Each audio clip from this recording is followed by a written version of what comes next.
The Distracted Driving Arizona, please. Sponsored by the Arizona Chapter National Safety Council and the Governor's Office of Highway Safety, aired in cooperation with the Arizona Broadcasters Association and this station. What if I told you there's a wealth management firm that offers a 100% satisfaction guarantee? Think it doesn't exist? Think again. Hi, I'm Mo Ansari, president of Compact Asset Management. When you start a new relationship with Compact, we'll create your customized investment portfolio and financial plan dedicated to help you reach your goals. Try us out for a year. If you're not happy for any reason, you'll get all of the management and maintenance fee that you paid refunded. This is our 100% satisfaction guarantee. Dial pound 250 on your cell phone and use the keyword talk to Mo to find out more. Again, from your cell phone, dial pound 250, keyword talk to Mo. Satisfaction guarantee doesn't apply to fees and commissions charged by third parties for such things as insurance products or mutual fund redemptions. It also doesn't apply to any market losses which might occur in an account. For additional information regarding this guarantee, please see the disclosure brochure available at the time you enroll or upon request. Compact Asset Management is a registered investment advisor. Funds custodian, Fidelity Institutional Wealth Services, member FINRA SIPC.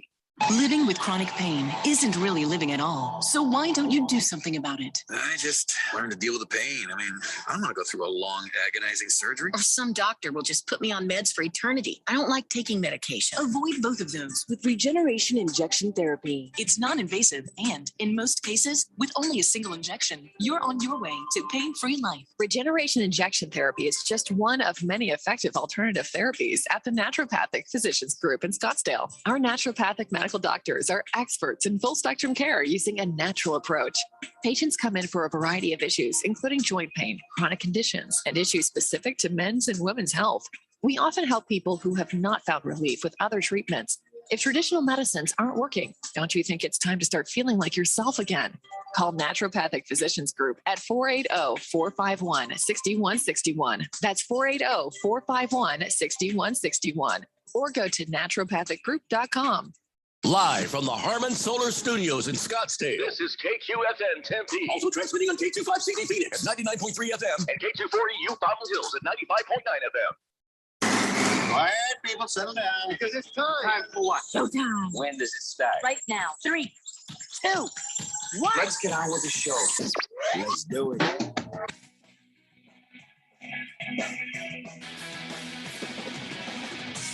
All right, everybody, it's Monday here on the Daily Blender. I'm your good friend, your radio pal, Jeffrey O'Brien, alongside Randy White. Got Keon Rose in the control room, and you guys are on the Fanatic text line, 888-368-1580, as we broadcast live in the Harmon Solar Studios in Scottsdale. Been a minute, hadn't it? Yeah, welcome back, Jeffrey. I almost forgot what you look like. Yeah, I almost forgot what I look like, too. It was, you know, I'm not going to make up stories or anything like that. I was basically in Palm Springs doing my sister. And that was the rumor, and I'm just going with it. No, working on your sister's station. Really, I was, for all the people who texted in saying I was in Palm Springs doing my sister, I just want to let you know I was actually there doing your mom. 888-368-1580. What is wrong with you people? It didn't even make me mad when I heard that Randy told me that in a phone call. It's what people were saying. I'm like, I can't even get mad at these guys. What would I expect? What would I expect? Well, you were trying to bring up, one of the CRC mega network of stations, and you were doing that all by yourself. So let me give you a little history, a little background. Originally, when we built 1580 The Fanatic, I was tasked with putting the studios together, and I had 2 weeks to do it when I finally got the green light, and it about damn killed me. That was back in 2017. Mm-hmm. I had to do the same thing for 102.7 The Fanatic in Palm Springs, and I had 1 week to do it. It was great. But we got it done. It's all good. And everything's actually working quite nicely. And because I got to do the wiring myself, they sound better than they ever have before. And someday, I hope to completely rewire the situation here at 1580 Fanatic in the studio. Someday. Just not anytime soon. It's good to have you back, pal. It's good to have you back, being here along with Keon and myself. Good to be back. I hope everybody is well and fine. I missed out on some things. I didn't get to see the game. I was working so hard. I missed the final game of the NBA Finals where the Warriors won, and I missed an awful lot of stuff. In fact, I didn't get to see last night's game about the Colorado Avalanche winning their first Stanley Cup since 2001. Did you guys watch the game? Did you guys get a chance to see any of this? I did not. I saw just a little bit of the game. Nobody watches hockey anymore. That's why nobody watches hockey. I watched a little bit of it. I saw a little bit of the game. Yeah. Yeah. Yeah. Okay. So was it everything you hoped and dreamed it would be? Because I know you kind of have a little bit of a disdain for the Colorado Avalanche. Well, the Avalanche were dominant through Game 6 last night. They just took it to Tampa Bay. I think Tampa Bay was just overwhelmed. They were tired. They were worn out. They had some key injuries. Guys were playing with broken bones and things like that. I mean, because that. On hockey, these guys do whatever it is they can to win. Yeah. But I think Tampa Bay just ran out of gas toward the end, and Colorado was just too much for them. So Tampa Bay did not get a shot on goal, or maybe it was just 2 shots on goal in the third period. Wow. Yeah. That was it.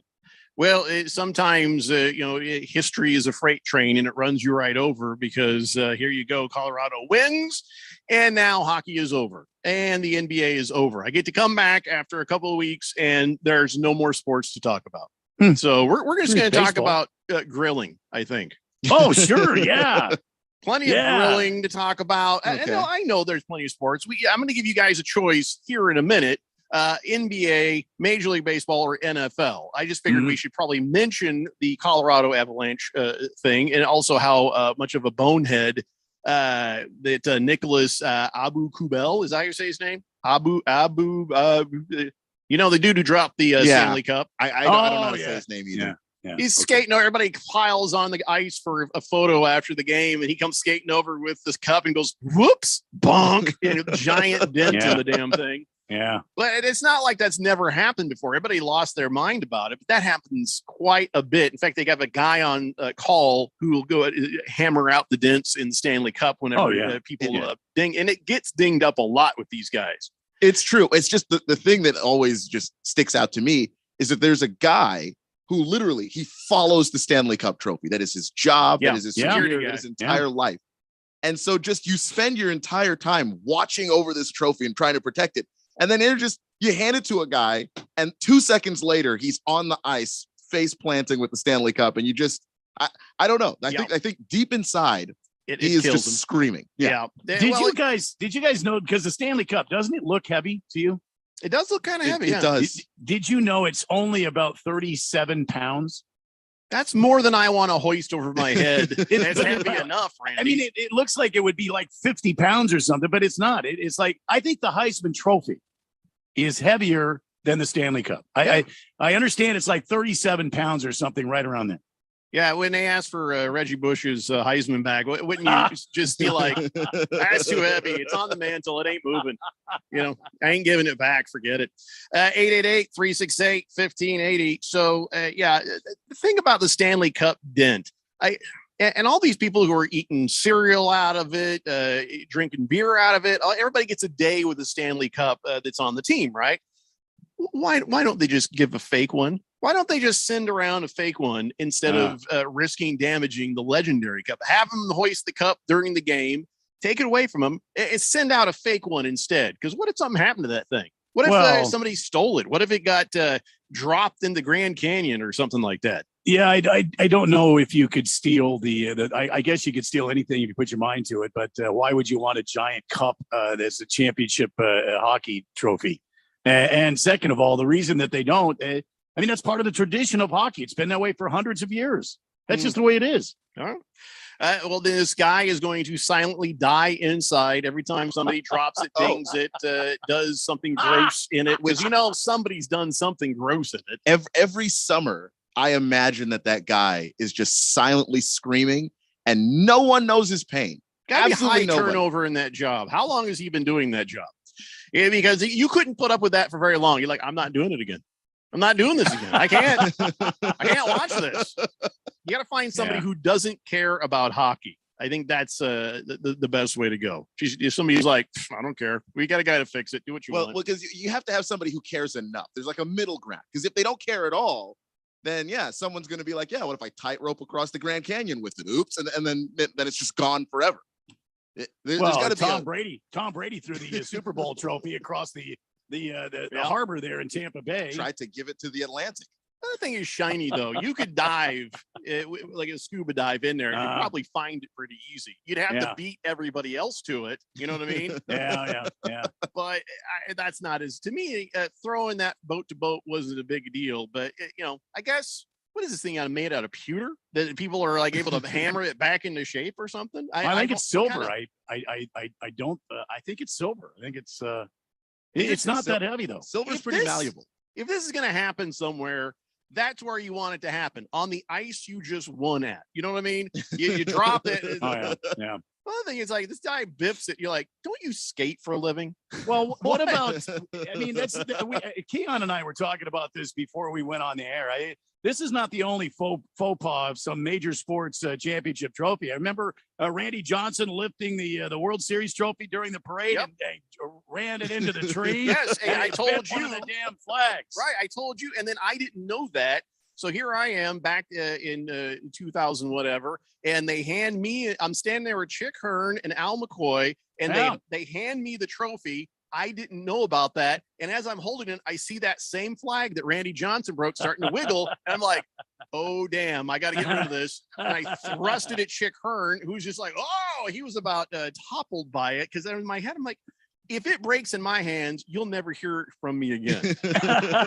Everybody loves Chick Hearn, so he could survive that moment. And then somebody told me later what happened. I was like, oh, sorry, Chick. Sorry about that. He's like, it was pretty heavy, heavier than I thought it'd be. So I almost killed Chick Hearn to try to save myself. So, wow. Yeah, anyway, sure, Boomer Sooner says, Jeffrey, my Heisman weighs 45 pounds. I don't know what everybody else's weighs. Right. Big George says, hello, gentlemen. Happy Monday. Jeffrey, good to have you back. For a second there, I thought Doug Franz was going to be the new host of the Daily Blender. Oh, dear God. Who? I don't know who that is. Is that the guy from NYPD Blue? I legitimately don't know who Doug Franz is the guy who showed his ass all the time, the little bald guy with the mustache, right? No, that's Dennis Franz. I don't know who Doug Franz is. Oh, Hefty Lefty says, well, look who decided to grace us with his presence. Welcome back, Jeffrey. The fort was held down admirably. The band is back together to dominate the afternoon drive. Okay. Well, thank you. I don't know if we're dominating. I don't have the GIMP mask, so I don't know how we're going to do this. Blissful Hay says, who are you? Yeah. I don't know who he's talking to. Yeah, I think it's probably you. Oh, yeah. Bob Shrirsky says, hey, welcome back there, Jeffrey. Thanks, Bob. Appreciate it. Ukla says, hey, Randy. Hey, Keon. Who's this new guy? Yeah, Jeffrey. You know who that is. Mars Bars 805 says, happy Marley Monday, Mr. PC Jeffrey, live from PS. What is PC? What, piece of crap? I don't. What's no, pina colada. Oh, boo. Come on, Mars Bars. Let that go. It's been doing that all week. Give him an 805, though. He wants to celebrate. T who was says, about freaking time you're back, Jeffrey. Yeah, I know, man. I didn't want to, didn't mean to be gone this long. Berg says, texting the 999 number isn't working. Damn it, Steve. I have no idea what that means. What is a 999 number? I don't know. I guess we'll have to ask Big Steve. Fighting Wampa says, using a fake Stanley Cup trophy would be like going to a concert and the artist is lip syncing all their songs. It's just not right. No, I don't think that's what that is. Boomer Sooner says, Jeffrey, did you know it's National Sunglasses Day? Yeah, if that's true, that means tonight is National Corey Hart Day. Boomer Sooner also says, he says, I smiled from ear to ear. Welcome back, Jeffrey. Oh. And he says, were you away from your missus this whole time? Yeah. Well, not the whole time, but for a good chunk of it. Now, I went into work mode. Like I got up at 6 a.m., worked nonstop. I didn't eat that much. My wife claims I lost weight, but I doubt it. And then I would get maybe 4 hours of sleep every night as I was doing it because I was on a deadline. I had to get that thing going. So it's working. It's all good now. And here we go. Pringle says, hey, Jeffrey, how's Palm Springs? Is that a thing about Palm Springs? I don't know. This first I've heard of it. So. Okay. I don't know. I didn't see much more of it than a radio studio. Jagdog says, welcome back, Jeffries. Colts over 9.5 wins, 9.4 wins. Yeah, I'm going to say over on that, but I don't say that I'm horribly optimistic about playoffs. That's all.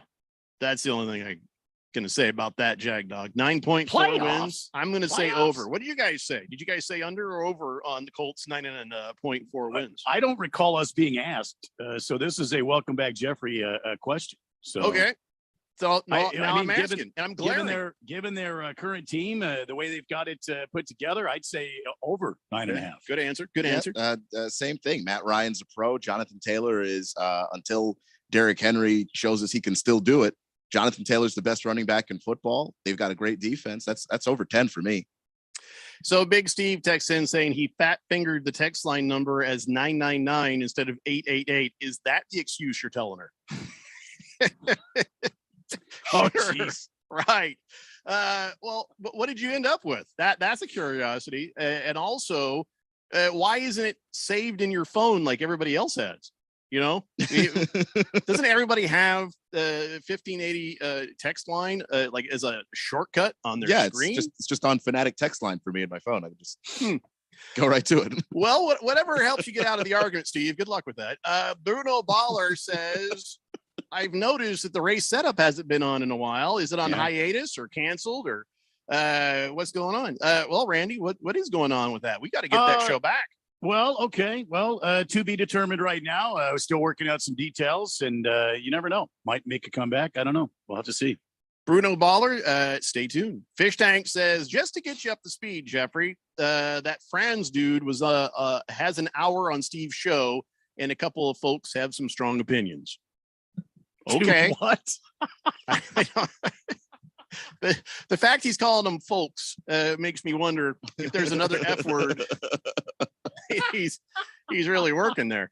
Jagdog says, I'm at 9.5 wins. Sorry, sausage fingers. Don't call me sausage fingers. Welcome back, Keon and Rando, he says. Why would you call me Look at these fingers. These are they're not fat fingers, are they? No. Mm-mm. I got great quarterback hands. They do kind of look like those chicken fries from the Burger King. Yeah, see, they are. That's what I see when when I see those things. Like I think those are. Sure. Yep, see that right there. Yeah, I saw that. Yeah, that's the longest finger on your hand. Before we get into whether or not you guys want to talk Major League Baseball, NBA, or NFL first, I'll let you guys decide that here in a moment. I do want to mention something that I'm aware that it's already been brought up, but I just want to say I hate Ohio State now more than anything. Anything else. I hate Ohio State. No, I'm sorry. It's the No, you Ohio can bite State. every part of my big white ass because I'm never calling them that. I never have. I never will. And the fact that they won that lawsuit just irks me to no end. I think you can't do that to the word the. And by the way, they don't even say the. They say the. I hate them. I hate everybody from Ohio State. And the thing is, like, it's not just that they finally won the lawsuit. It's that they originally lost it and then just kept throwing lawyers at it for 5 years until they finally won. Did they take it to the Supreme Court? Because I heard they're making some changes. You know, somebody got the right judges in there now, and welcome back to 1970. And that's where we're at. So I don't know what's going on, but they got the trademark, and that's fine. So are we not allowed to say the word anymore?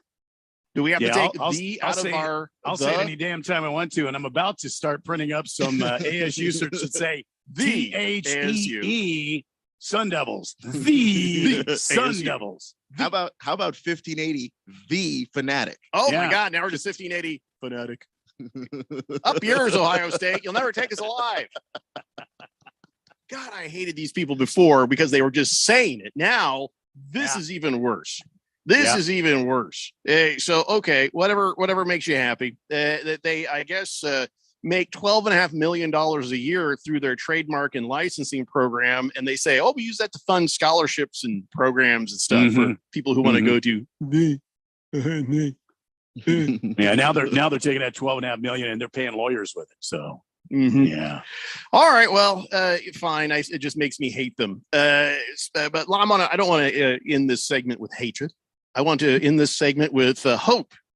And the hope that is Arch Manning. I like that. People are crazy about Arch Manning. Yeah. And there's nobody more happy on the Daily Blender right now than Keon Rose, who got Arch Manning to commit to the Texas Longhorns. We got him, boys.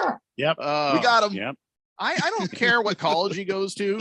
I care what football team he goes to. And all I know is, let's see, he's got to play high school one more year. Mm-hmm. And then what is he going to do? 4 years in college? You think? How many years in college do you think he'll do? Probably go pro as soon as he can. Yeah, I think year three is out of there because he's got to be removed from high school for at least 3 years. So depending on when the birthday falls. Okay, he could just do 2 years and then just take right off. Okay, so we have 3 years before this kid hits the NFL. The only thing that I want to see happen is that the Colts get like Blaine Gabbert for the year before. I want to Blaine Gabbert for the year before. Just bring him in there. I don't care who. Just ask the Seahawks to send you Geno. I hear Baker Mayfield might be available for the Colts next year. Screw around and win a game. I need to lose every game possible.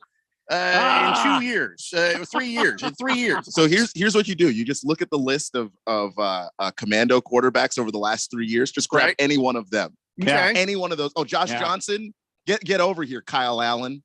Yeah. So in 3 years, Colts need to really suck. That's all I can tell you right now. All right. Yeah. Just like Matt Ryan, do his thing, and then like in that third year, you're gonna have to retire, man. Yeah. So just get out of here. The perfect storm would be we win a Super Bowl this year and suck the next couple of years, and then we get Arch Manning.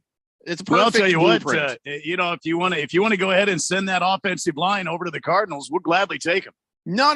I just need those guys to go on vacation. That's it. Just send them on over to the Cardinals, and then you can have Arch Manning because you'll lose everything. I don't know what happened in the year 2025. The entire O-line had serious hamstring issues for the entire season.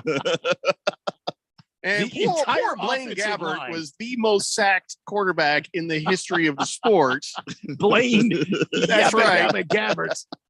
Well, why stop at Blaine Gabbert? Why not just reach into the past and just pull out old Blake Bortles? Yeah, he hasn't played in a few years. We'll take any quarterback with a strange name, right? And that's fine. We'll have 5 quarterbacks on staff. It's your turn to get sacked. Oh, damn it! So, all right, we're going to take a break. When we come back, let's talk a little more about what the future of Arch Manning may or may not be, and then I'll let you guys decide. Is it going to be NFL, NBA, or Major League Baseball next? It's the Daily Blender here on 1580 The Fanatic. This is Brent Musburger's Action Update on 1580 and 99.3 The Fanatic. Heads up, sports bettors. Right now, you can try VSiN All Access free for 30 days with no credit card required. Visit vsin.com/free month to sign up now. We are still a few weeks out from the Arizona Cardinals opening up training camp. High expectations, but not sky-high expectations for the Cardinals this year. They're paying out at plus 2,800 to win it all. They are tied with the Philadelphia Eagles for the 14th best odds. The Buffalo Bills continue to have the best odds to win the championship this upcoming season. They pay out at plus 650. They're followed by the Buccaneers at plus 750, the Chiefs at plus 950, and then the Rams pay out at plus 1,100. For the latest odds all the time, visit vsin.com. I'm Matt Pauley on Arizona's sports betting station, 1580 The Fanatic. Are you a planner? Do you like to plan ahead? Then, of course, you already have a plan to call Harmon Solar, right? Bruce Jacobs here. It should be at the top of your list to get solar now and enjoy huge savings next summer. Up to 85% on your monthly bill with zero down and no payments for 12 months. Then you can plan what to do with all that extra money. Harmon Solar is a family-owned, women-owned, local company that uses top-of-the-line equipment. Call Harmon Solar 800-281-3189 or go to harmonsolar.com. On July 1st, Chris Pratt stars in The Terminal List. Lieutenant Commander James Reese, can you outline the details of your mission? It was a setup. They knew you were coming. Nothing in this file adds up. From Antoine Fuqua, director of Training Day. Answers or blood? Blood. Stay off my list. The Terminal List. New series, July 1st on Prime Video. On July 1st, Chris Pratt stars in The Terminal List. Lieutenant Commander James Reese, can you outline the details of your mission? Just shut up. They knew you were coming. Nothing in this file adds up. From Antoine Fuqua, director of Training Day. Answers are blood. Blood. Stay off my list.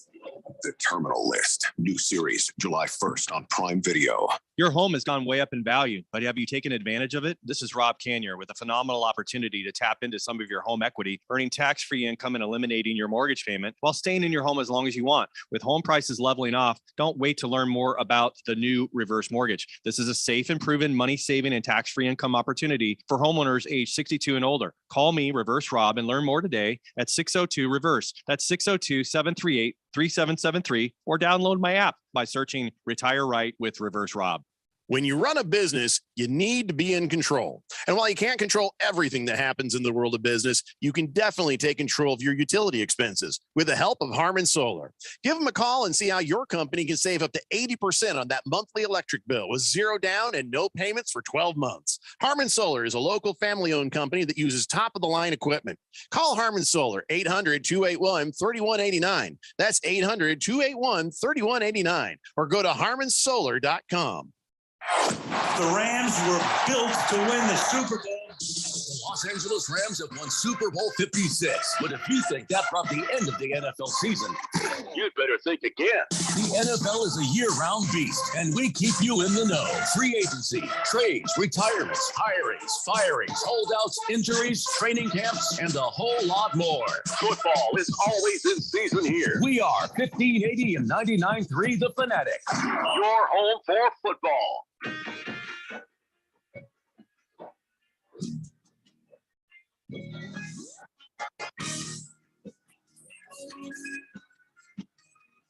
Blender here on 1580 The Fanatic, and boy, Randy, we had some actual weather over the weekend. Were you prepared for this? Did we have weather reports? Were the people fairly warned? Oh, I think they were clearly warned. All of my colleagues in weather reporting were all over this stuff, and then I did give some warning about humidity and the temperatures and everything causing the atmospheric conditions to start the monsoon cycle. So yes, plenty of warning.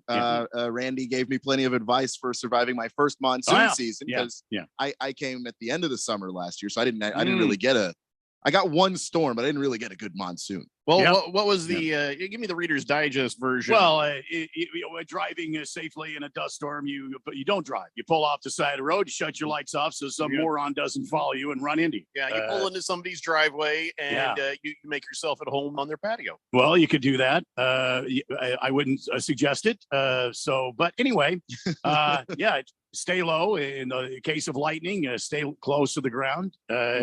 Don't be under any metal roofs, things like that. Your common knowledge stuff. Don't cross any of those flash flood bridges where you Don't cross it.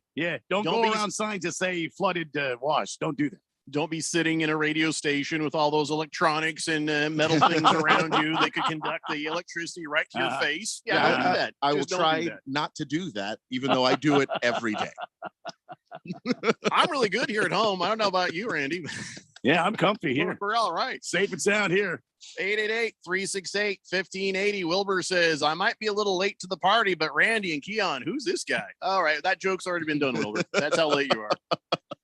Fish Tank says, has there ever been more pressure on a kid coming into college or the pros? You got one uncle who's easily top 10 quarterback of all time. You got another who has defeated the greatest quarterback ever twice in the Super Bowl, and yet you're the offspring of one brother who didn't make it in football. Now, hold on, Fish Tank. That other brother, Cooper Manning, was the best athlete of the bunch. They'll tell you that. And he probably would have been better than Peyton, better than Eli, had he not been injured. He had some sort of a neck injury.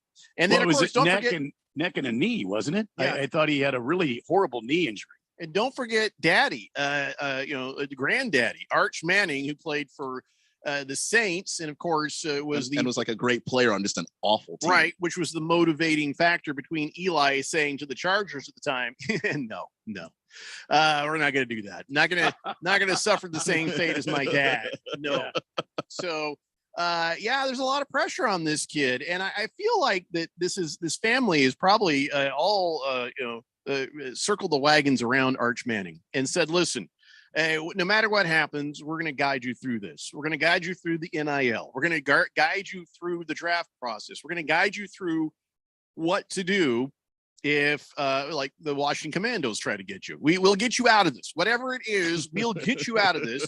And by the way, we all have millions and millions of dollars. So even if you have to sit out, don't worry about your career. We got you. So yeah, there might be a lot of pressure on him to be great, but it's not the same kind of pressure that would be on somebody else. You know what I mean? Yeah, I think maybe it's a different kind of pressure, though. Like the pressure that just comes from you're a 5-star athlete. You're the top quarterback in this recruiting class. There's some pressure there. And then you've got the NFL bloodlines, you know? Not a whole lot of guys go, oh, we know what your career is going to look like. You can't really say that for other guys who have been ranked number one in college football classes before. Now, he's not just ranked this on his name, because he's a different kind of player than his uncles and his grandfather. He is, he's got it all up in his brain, just like they did. He's got an arm, just like they did, but he has something they never had: mobility. And he is athletic, and he plays basketball too. You know, I mean, high school doesn't matter, but the point is, he's not your old school quarterback. He's a new breed quarterback. So he's going to probably, as long as he, keeps his brain straight, as long as he, stays healthy, as long as he does all the things he needs to do, you would almost expect this kid's career to go further than Peyton, or further, at least, than Eli.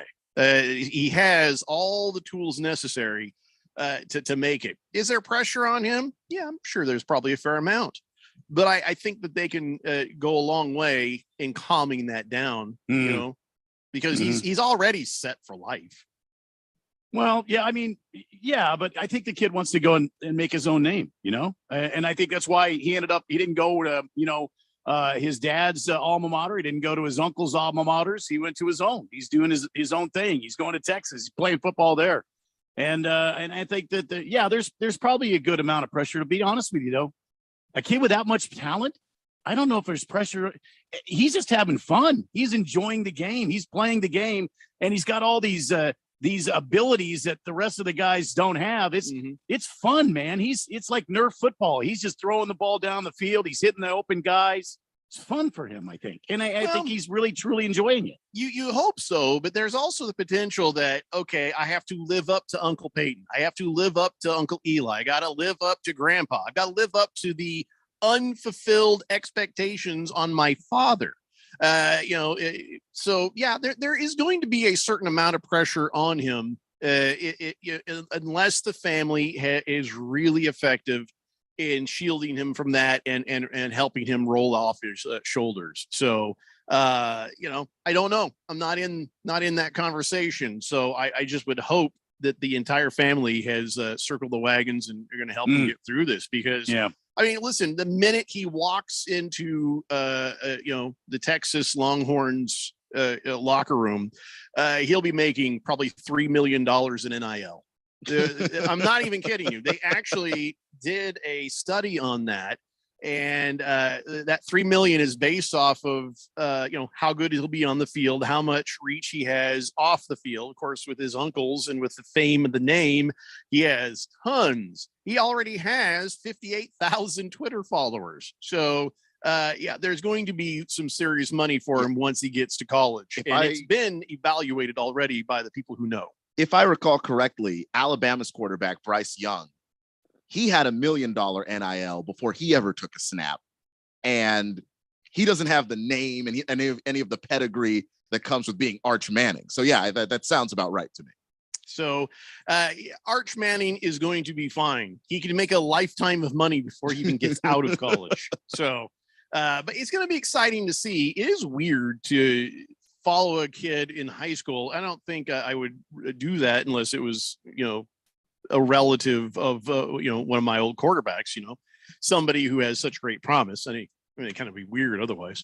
888-368-1580. Big George says, I don't know if Arch is going to do 4 years in college, but he'll do at least 4 co-eds. Well, come on, George. Really? He's Hello. underage. Hello. He already Good has. Lord. Okay.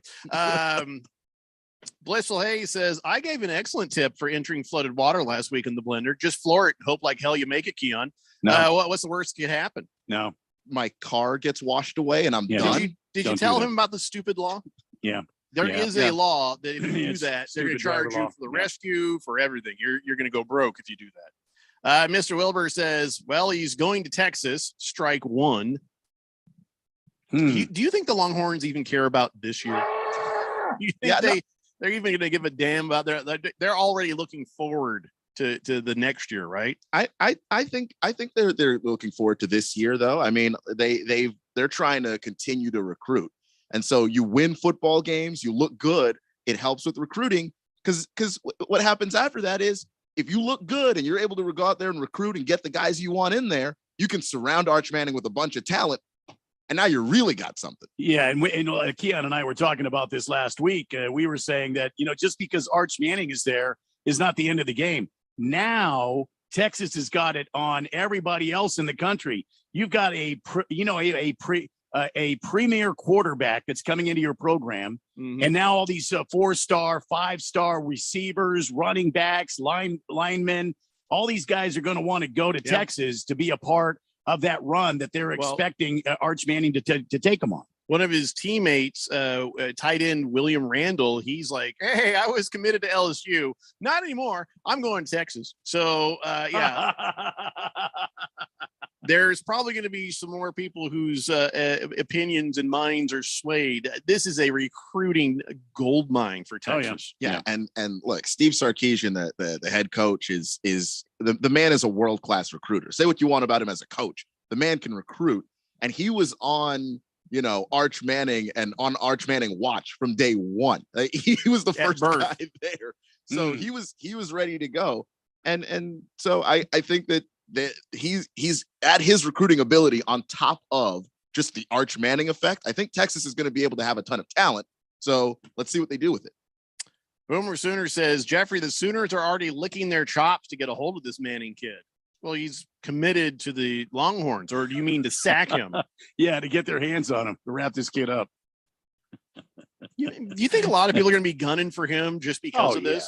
Come on, yes. Yeah, and especially those Sooners. Look, the Texas Oklahoma rivalry is real. Every time Oklahoma gets a talented player, that's all you hear Texas guys talking about is, boy, I hope we light this guy up. And then the reverse is also true. Rough Rob says Texas still won't beat Alabama. Maybe not, but I think they'll still have a lot of fun playing. Berg says maybe not. Can't wait for the Brady and Arch Manning Super Bowl in about 6 years. Brady versus Arch Manning. Can you believe that?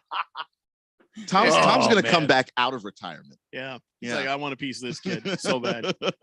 Bruno Baller says, when does Texas join the SEC? Is that this season? 25, I think. Yeah, it's not this season. It is the season after is when all of the real machinery on getting that to start.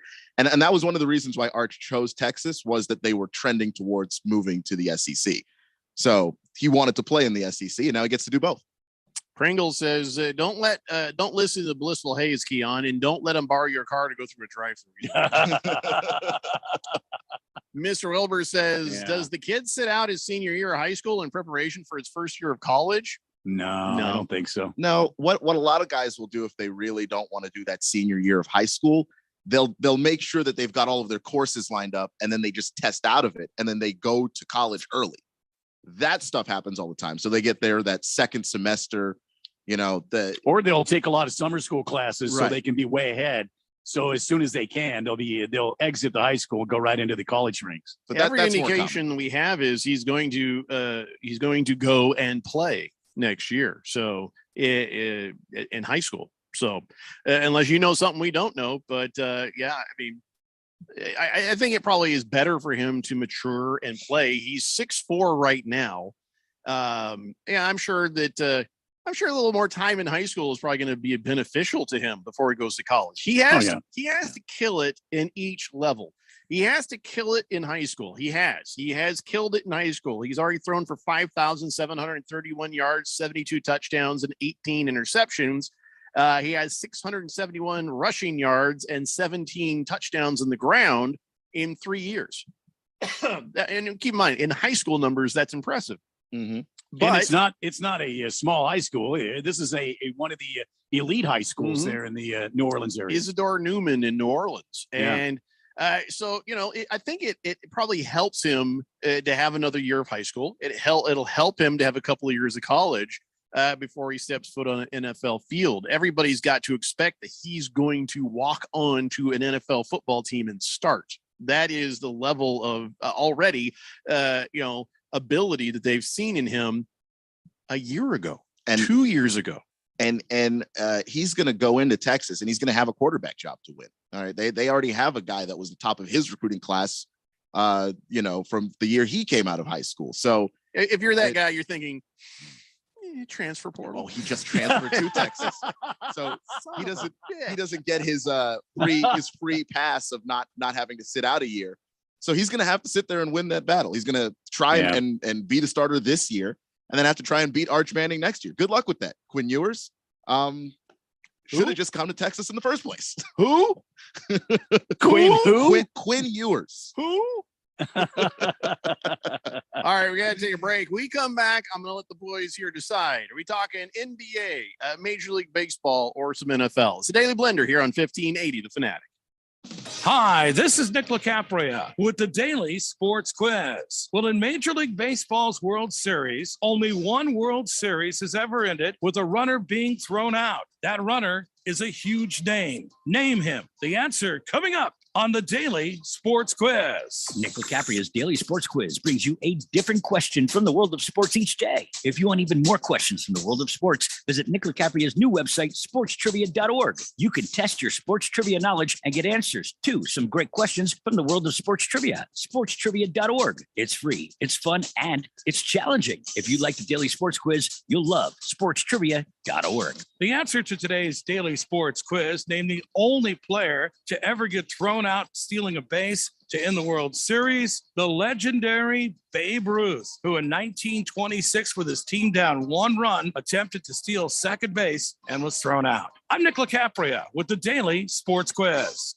When you run a business, you need to be in control. And while you can't control everything that happens in the world of business, you can definitely take control of your utility expenses with the help of Harmon Solar. Give them a call and see how your company can save up to 80% on that monthly electric bill with 0 down and no payments for 12 months. Harmon Solar is a local family-owned company that uses top-of-the-line equipment. Call Harmon Solar, 800-281-3189. That's 800-281-3189. Or go to harmonsolar.com. School's out for summer, but if your business is running QuickBooks, you'll never get a break. QuickBooks manual processes, integration difficulties, and glitchy delays will leave you scrambling for the numbers you need. Failing to graduate to NetSuite will leave you stuck in summer school while your friends party. NetSuite by Oracle is the #1 cloud financial system, no matter how big your business grows. With visibility and control of your financials, inventory, HR, e-commerce, and more. NetSuite is everything you need to grow, all in one place. That's why NetSuite is the #1 cloud financial system, used by over 29,000 growing businesses. Automate your process with NetSuite and close your books in no time. 93% of surveyed businesses increase their visibility and control since graduating from QuickBooks to NetSuite. Right now, NetSuite is offering a one-of-a-kind financing program, so graduating has never been easier. Head to netsuite.com/radar right now. netsuite.com/radar. netsuite.com/radar. If you're age 62 or older and own a home, this message is for you. Reverse Rob here, Money Radio's expert on reverse mortgages. Learn how to tap the equity in your home and increase the quality of your life by earning tax-free income while protecting your other retirement assets. Join us for our free Second Saturdays webinar every month to learn more. This is not too good to be true. All you need to do is reverse your thinking. Call me today, Reverse Rob, to learn more at 602-REVERSE. That's 602-738-3773, or download my app by searching Retire Right with Reverse Rob. 1580 and 99.3 The Fanatic. Arizona's new home for sports.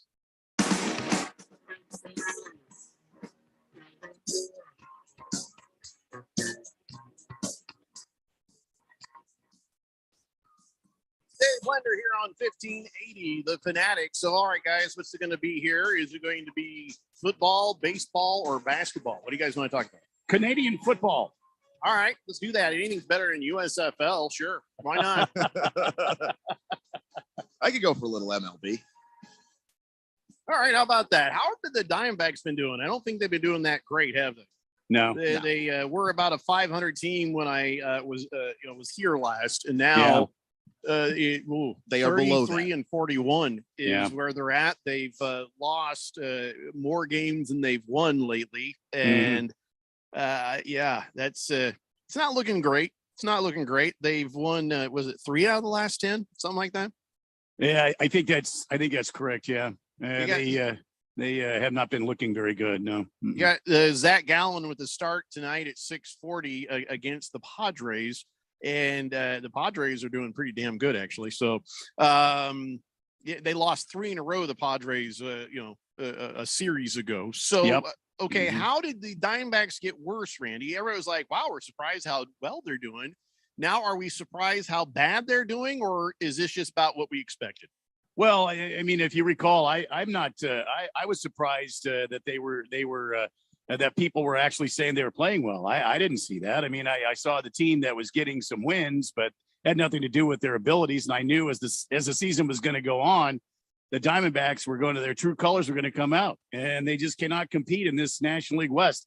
Hell, they couldn't compete in the National League Central. They couldn't compete anywhere, really. If you want to know the honest truth, there needs to be some real fixing going on. And as I've said before, I love the eternal hope that keeps coming over to the text line about the Diamondbacks.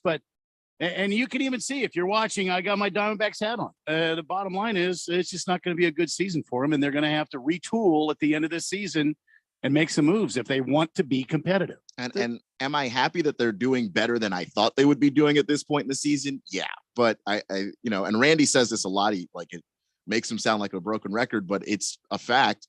This team struggles to hit, and that's always going to be a problem when the name of the game is how many runs can you score. Like they just don't even get on base enough, and that's a huge issue. So, all right, how long does Major League Baseball wait to take somebody with the Diamondbacks aside and say, well, what the hell are you doing here? Well, do you want to keep a team in Phoenix or what? Major League Baseball is not going to do that. Once you have a team established in a market, they'd like to see it stay in that market. They'd rather it not be moving around. And so nobody's going to question the ownership group here of the Arizona Diamondbacks. They're the ones that have to question themselves. And they're the ones that have to make up their mind if they're going to spend money and make this a competitive team, or if they are doing what I think they're doing, they're just running it like a business, and it's a profitable business. That's what the next thing I was going to ask. Are they making money? Because if they're making money stinking, then there's no reason for them to change anything. And that's heartbreaking. And then you start to, well, let's lead the charge with sell the team. Kendricks, what's his name? Yeah. Yeah.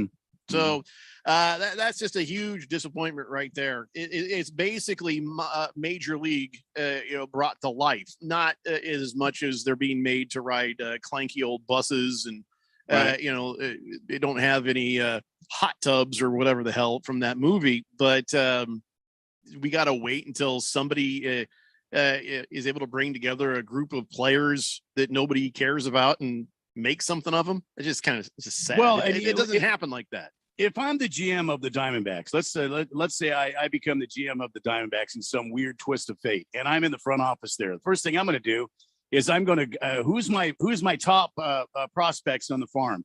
I'm going to bring those guys up, and I'm going to put them out there and let them start playing and getting some big league experience. That's what I'm going to do. Second thing I'm going to do is I'm going to get rid of Ketel Marte because I don't think that he's worth the kind of money that this team is paying for.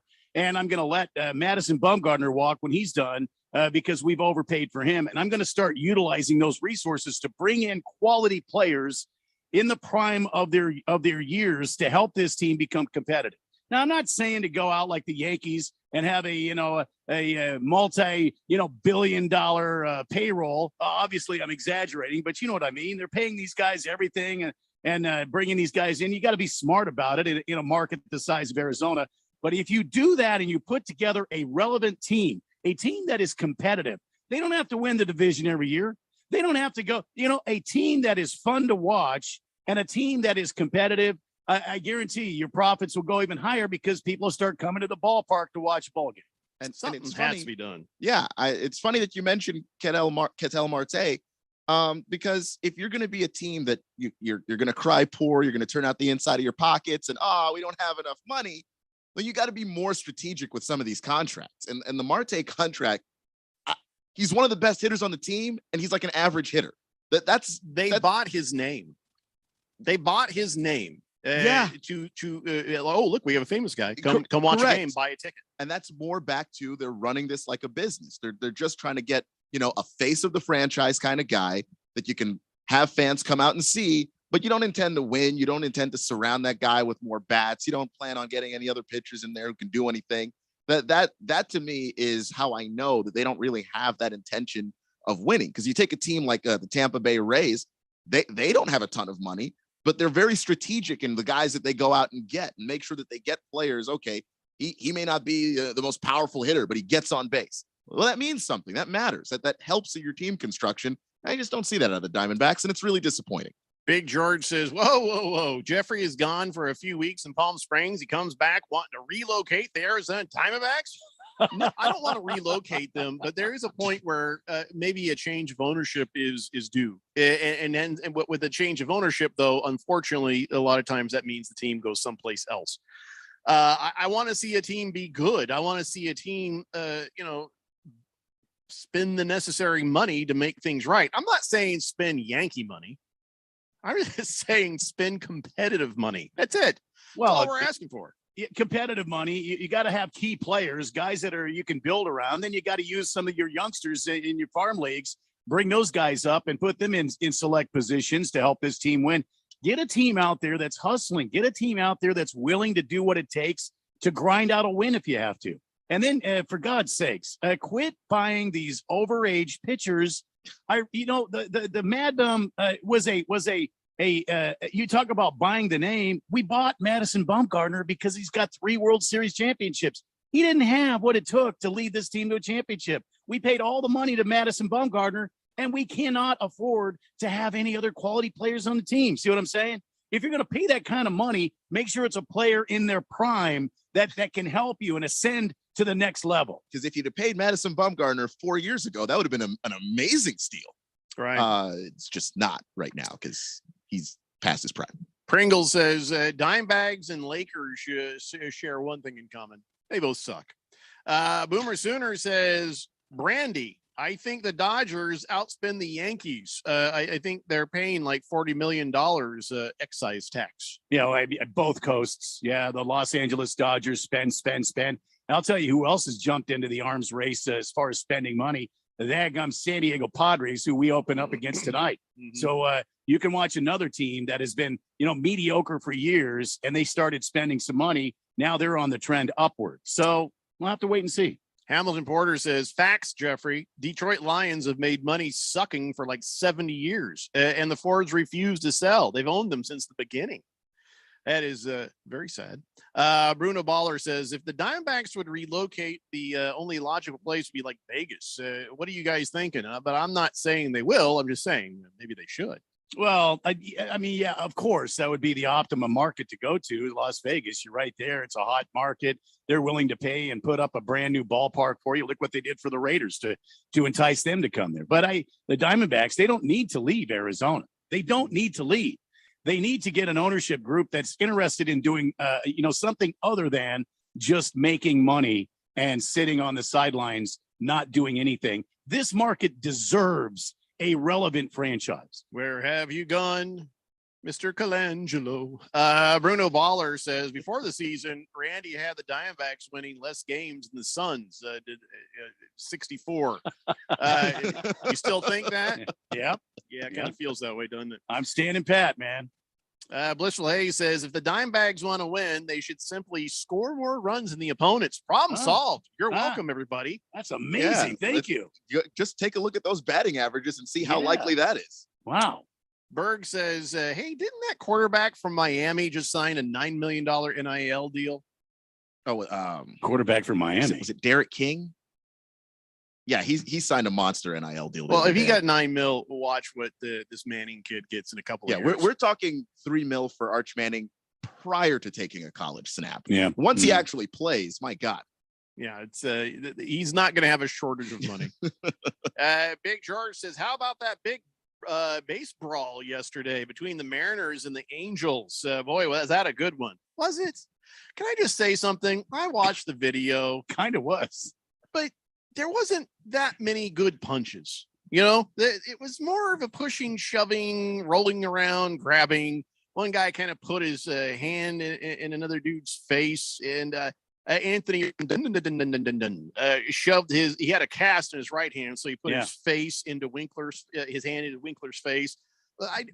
So come on, if you're going to get in a fight, throw some damn real punches. Throw some actual punches. Make contact. You are in range to do it. None of these guys know how to fight, so it just becomes this big pushing and pulling. There might have been a couple of punches that made contact. Now Major League Baseball has to take a look at what happened. So here, of course, everybody's seen the video. Winker he was up the bat. Now, this was retribution, if I'm not mistaken, for something that happened today. Allegedly. They plunked Trout, right? Yeah. And so the next day, they tried to plunk Trout. They didn't quite. They were throwing at him. Yeah, throwing his head, which you don't do. So they took a shot at Winker, made contact with his anus, and then of course, it was right in the anus. And so then he's instead of going at the pitcher, he went after the Angels dugout, and then it all got weird. Well, because the Angels dugout was yapping. And fair enough. But I don't care about what started the fight. I don't care about how this ends. I don't care who gets ejected. I don't care who gets fined. I don't care who gets suspended. What I care about is why do people learn to fight? Throw some punches. Baseball players notoriously do not fight. Put your hands on me. I'm punching you in the face hard. And there's a reason why when we see a really good baseball player punch, it stands out. Because we kind of grade on a curve when it comes to baseball fights. Like baseball players know where their money comes from. I'm not breaking my hand hitting you in the face just to prove a point. But many of them have bats, though. So no, well, okay, but now we're talking about assault with a weapon. I'm not going to jail just to prove a point either. Don't get in the fight if you're not ready to fight. There was a batter back in the day who went after a pitcher that hit him with the bat. It was I think it was a Dominican player. And he just I'm guessing the pitcher turned around and ran. Well, the pitcher was like, "Whoa!" This guy had the bat. He was coming after him. So yeah. Well, it's a disappointing thing because you're watching, going, "Oh, this is gonna get nothing happened." I watched Bryce Harper get into a fight one time. First off, he threw his helmet at the guy and just flat out missed. Like it wasn't even close. Then when he gets close to the guy, he lands a clean punch that does nothing because Bryce Harper can't fight. Because a lot of baseball guys can't fight. That's just not what they're about. You're not going to let anybody punk you, so you got to go up there and say something. But I'm not actually trying to hurt myself fighting you. Don't call it a bench clearing brawl. Then it's a bench clearing hug. They hug like a kerfuffle. It wasn't a brawl. It was a brawl. Yeah, there were guys in brawls. The guys in the middle there. Have you ever had to fight your way out of a seedy bar somewhere? That's a brawl. What they were doing on the field was pushing. You shut up. No, you shut up. No, you. This is like third grade crap. Stop calling these things brawls. Who got hit? By the way, NBA guys are a similar way too. Like when it's actually time to swing. Bloody noses. Do you see anything from this? Don't call this a brawl. Well, two of my favorite baseball fights, real quick. Nolan Ryan taking on Ventura. Now that was a fight. Yes. Okay. And then when Joey Batista was showing off, Rougned Odor. There goes the sunglasses. Odor has a UFC name, so I knew that was he was gonna rock him. Man, that was a great punch. Tell you what, outside of that, stop calling them brawls. They ain't nothing. Ain't nothing. All right, guys, that's 1 hour down and 2 to go. Come on back, kids. It's the Daily Blender here on 1580 The Fanatic. Hey, everybody, Mark Asher back to tell you about my great friends over at the Lund Mortgage Team. You know, the Lund Mortgage Team has been doing their thing for over 2 decades in the Valley, helping thousands of people in Arizona save money on their loans, get the best rate. They're mortgage brokers. They can shop it around for you. And now more than ever, it is so important to have a mortgage professional that's been around, that's seen the high rates, low rates, everything in between, because look, there's no sugarcoating what's going on right now. The rates are higher. However, the supply and demand, the whole how many houses are for sale in Arizona and what's going on. It's gone in favor of the buyer now. So if you're going to buy a new home, it is important to go and get that rate. Whatever that rate is, it's not going to be your forever rate. That's important to think about. So lock it in, get the house of your dreams, and move on. But let the people at the Lund Mortgage team do their job. All the heavy lifting from start to finish. They'll find you the best rate out there. Call 623-875-9940, 623-875-9940, or online, lundmortgage.com. Business people like it straight and to the point. So here it is. Bruce Jacobs here to tell you take control of your utility expenses by calling Harmon Solar right now. They can save up to 80% on that monthly electric bill with zero down and no payments for 12 months. Level your energy costs, protect yourself from inflation. How's that for straight and to the point? Here's more. Harmon Solar is a local family-owned company that uses top-of-the-line equipment. Call Harmon Solar 800-281-3189 or go to harmonsolar.com. On July 1st, Chris Pratt stars in the Terminal List. Lieutenant Commander James Reese, can you outline the details of your mission? It was a setup. They knew you were coming. Nothing in this file adds up. From Antoine Fuqua, Director of Training Day. Answers or blood? Blood. Stay off my list. The Terminal List. New series, July 1st on Prime Video. I'm getting vaccinated with Prevnar 20. So am I, because I'm at risk for pneumococcal pneumonia.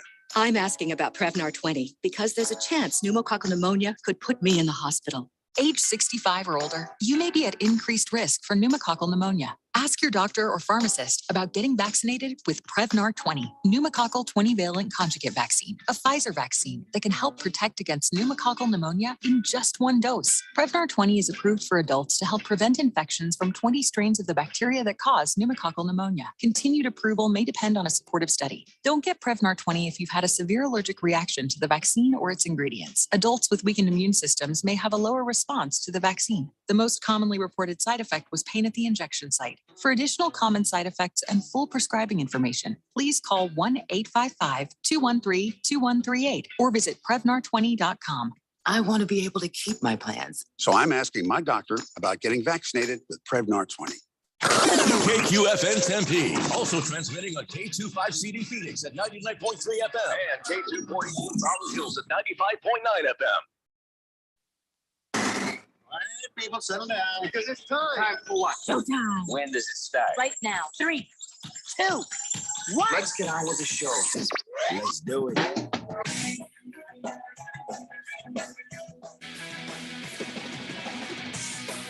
All right, everybody, it's 4 o'clock here on the Daily Blender. I'm your good friend, your radio pal, Jeffrey O'Brien, alongside Randy White. Got Keon Rose in the control room, and you guys are on the Fanatic text line, 888-368-1580, as we broadcast live in the Harmon Solar Studios in Scottsdale. And we start this hour with breaking, heartbreaking news for Keon Rose. Newsflash. This is breaking news. There had been word that Kyrie Irving may go one place or another. There was word, other teams were thinking, even his Washington Wizards, yes, of course, the Phoenix Suns. There were thoughts that Kyrie Irving could go some places. He ain't going nowhere. He went ahead and accepted this contract for $37 million this year. He will stay with the Brooklyn Nets. So how about that? Wow. You're stuck with Bradley Beal now, who's going to sign a $248 million max extension. And you'll continue to be the Washington Wizards. Kyrie wasn't going to save the Wizards from being the Wizards. Kyrie doesn't want to work. Like, Kyrie doesn't want to fit right in with the Wizards. The Wizards are bad. They try. That's what I'm saying. You wouldn't notice. You would notice when a guy doesn't tell the team, hey, I'm going to be gone for 2 weeks. Just got to clear my head. I don't know. Wait a minute. I was gone for 2 weeks. Burn some You were working. Which Kyrie wouldn't know the definition of the word. Well, whatever the case, Kyrie is staying with the Nets. Will Kevin Durant now stay with the Nets? Because there had been thoughts that Kevin Durant might find his way into a Phoenix Suns uniform. I think he does if Kyrie stays. That's his guy. They're good friends. That's the reason why Kevin signed the deal that he did, where he's locked in for 3 more years on that deal with the Nets. He did that so he could play with his guy. The problem is with all the COVID stuff, Kyrie didn't want to get vaccinated. His choice and all that, but that means that he wasn't available to play. And then he also had that bizarre just 2-week, I'm going to go do some activism in the middle of an NBA season. And I'm not going to tell the Nets where I'm going or that I'm not coming into work. And they're just going to see me on a Zoom chat in a, social justice roundtable. And that's how everyone's going to know where I am. I just, the whole Kyrie thing is just super weird, but I think Kevin stays because that's his guy. All right. Random texter says, good afternoon, gentlemen. Keon, Randy, new guy. I really think a good fight in baseball would be if all the pitchers and the bullpens came out and started brawling each other instead of running down the field side by side like they're running down an ice cream truck or something. No, I agree. I think that would be awesome.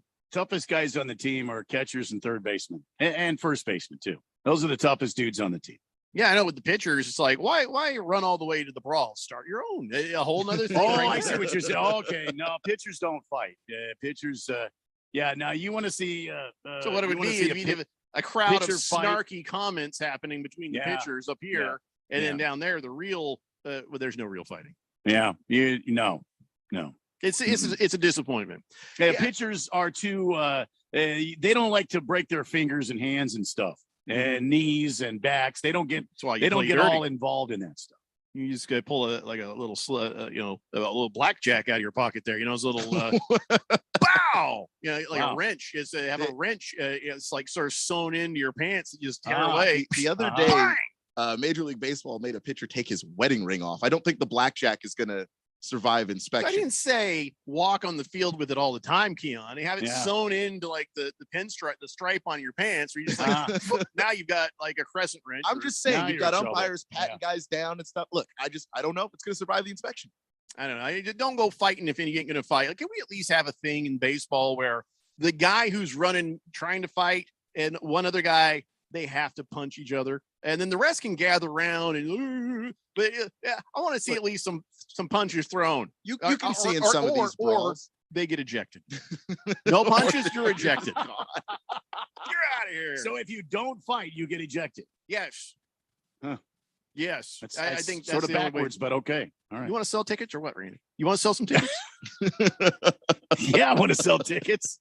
Fed Fan says, I played third base, so thank you, Randy, for including us in the tough category. Yeah, we are third basemen, first basemen, catchers. They're all tough. Shortstops, I always thought were pretty wiry guys. They're usually pretty wiry. The shortstops and the center fielders. Okay, this is the way you break it down. Shortstops, center fielders, they're the best athletes on the team, and they know it. Okay. And they know it. Okay. And then your left fielder, sometimes a little spacey. Right fielders got, right fielders have a big throwing arm. Right. So it's not tough.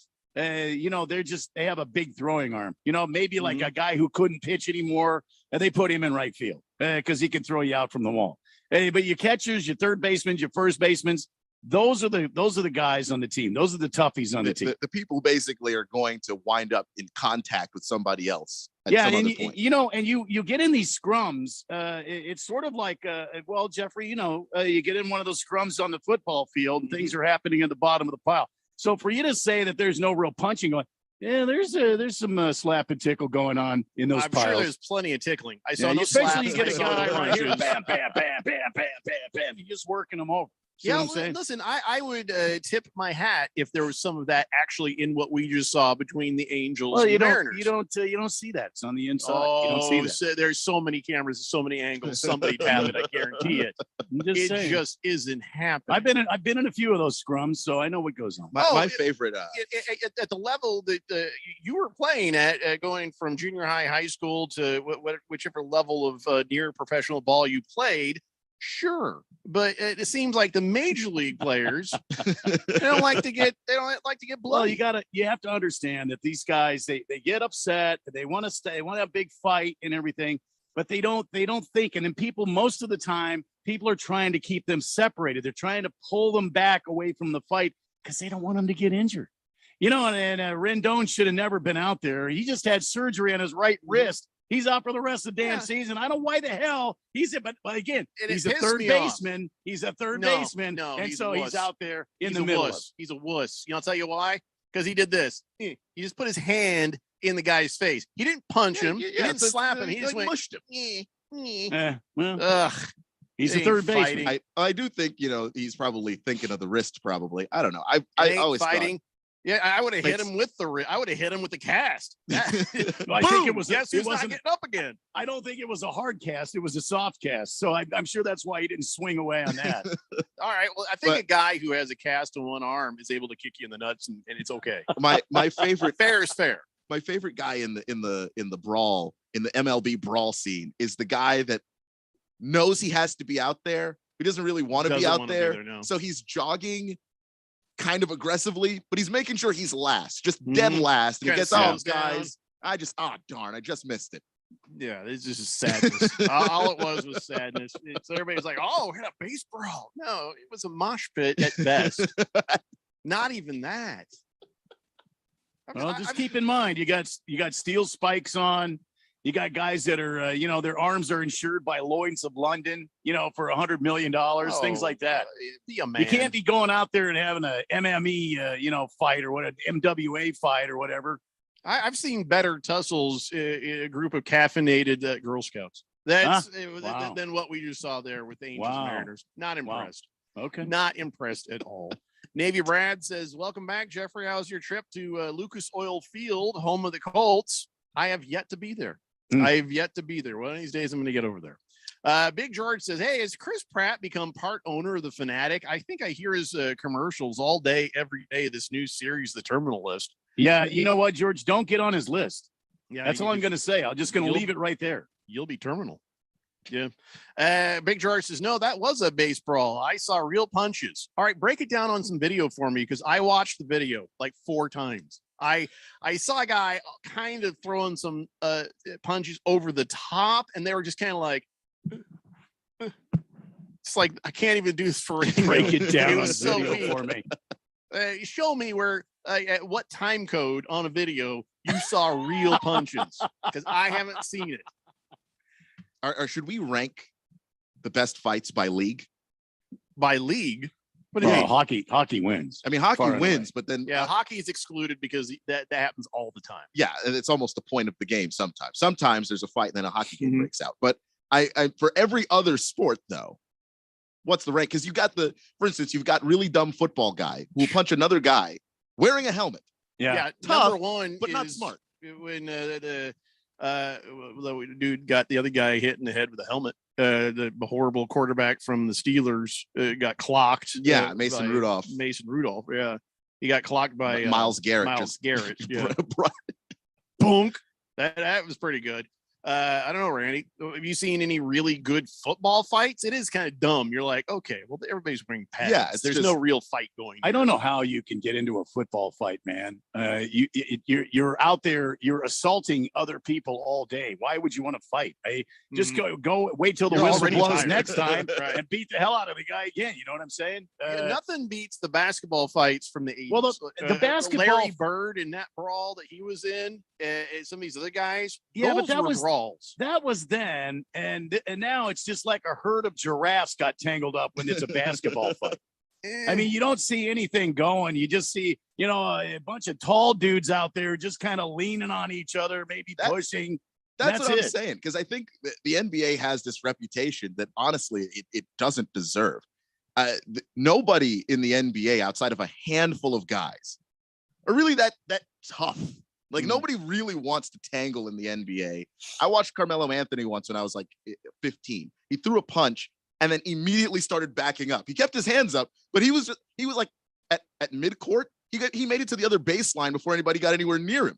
He didn't actually want to fight. Some of the saddest fights I've ever seen have been NBA fights. Just truly nobody there actually wants to do it. We'd have to qualify these things in what time span.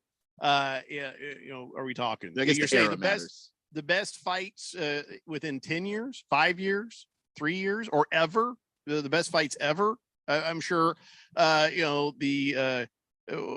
fight where that fellow went up in the stands there. Oh, I forgot what they call that nonsense. It wasn't at Detroit. The Malice in the Palace. Malice in the Palace. I mean, That's I don't know. That got out of control. Somebody's going to have to start making a list of the best sports fights ever. How's that?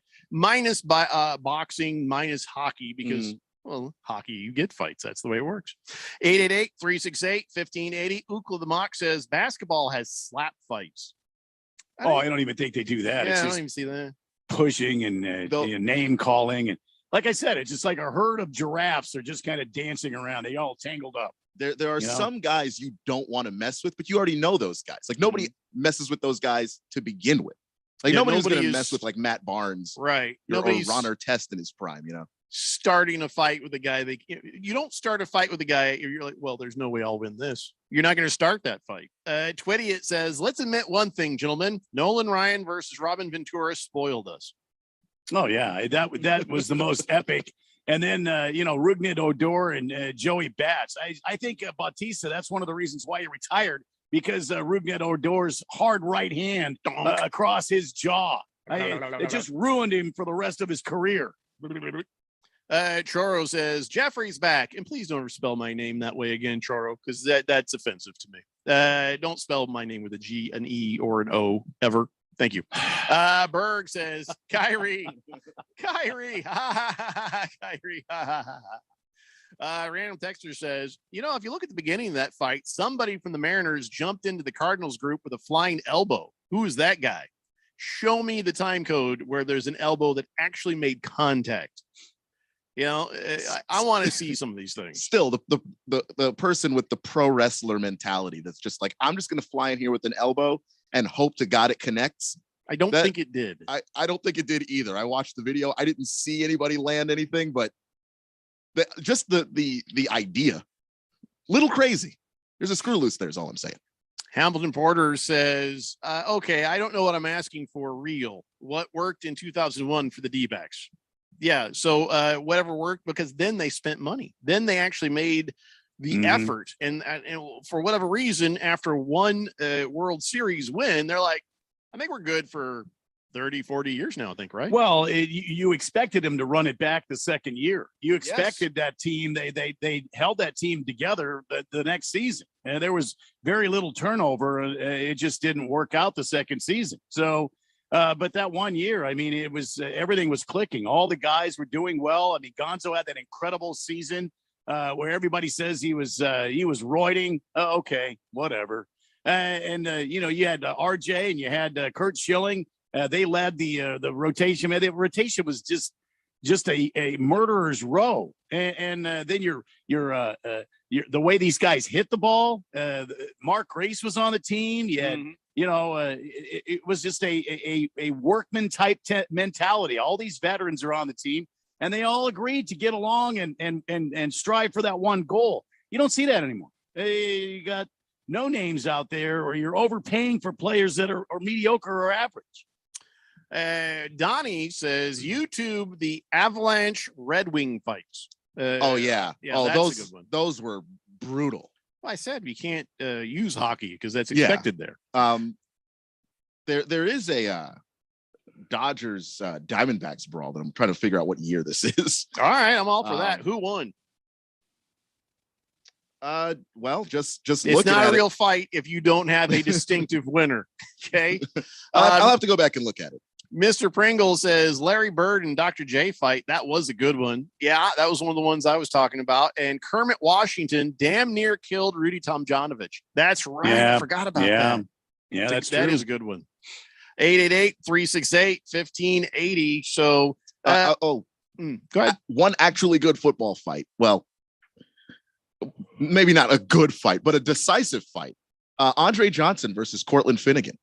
If anybody remembers, Cortland Finnegan played with the Titans. Andre Johnson was with the Texans at the time. And everybody knows like Andre's like real quiet, keeps to himself, shows up, just does his work and goes home guy.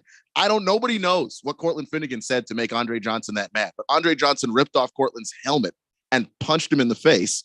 And the joke afterwards was that his name was now Cortland Innigan because Andre Johnson knocked the F out of him. It was it was an unbelievable explosion from a guy you just know from being a quiet guy. Gotta YouTube that one. Random texter says that Boston Atlanta fight where Danny Ainge tried to bite Tree Rollins' finger in the 80s. That was pretty Yeah. dang good. I was saying you had some good fights in the 80s in the NBA. There were some good fights back then, but any fight involving Bill Laimbeer.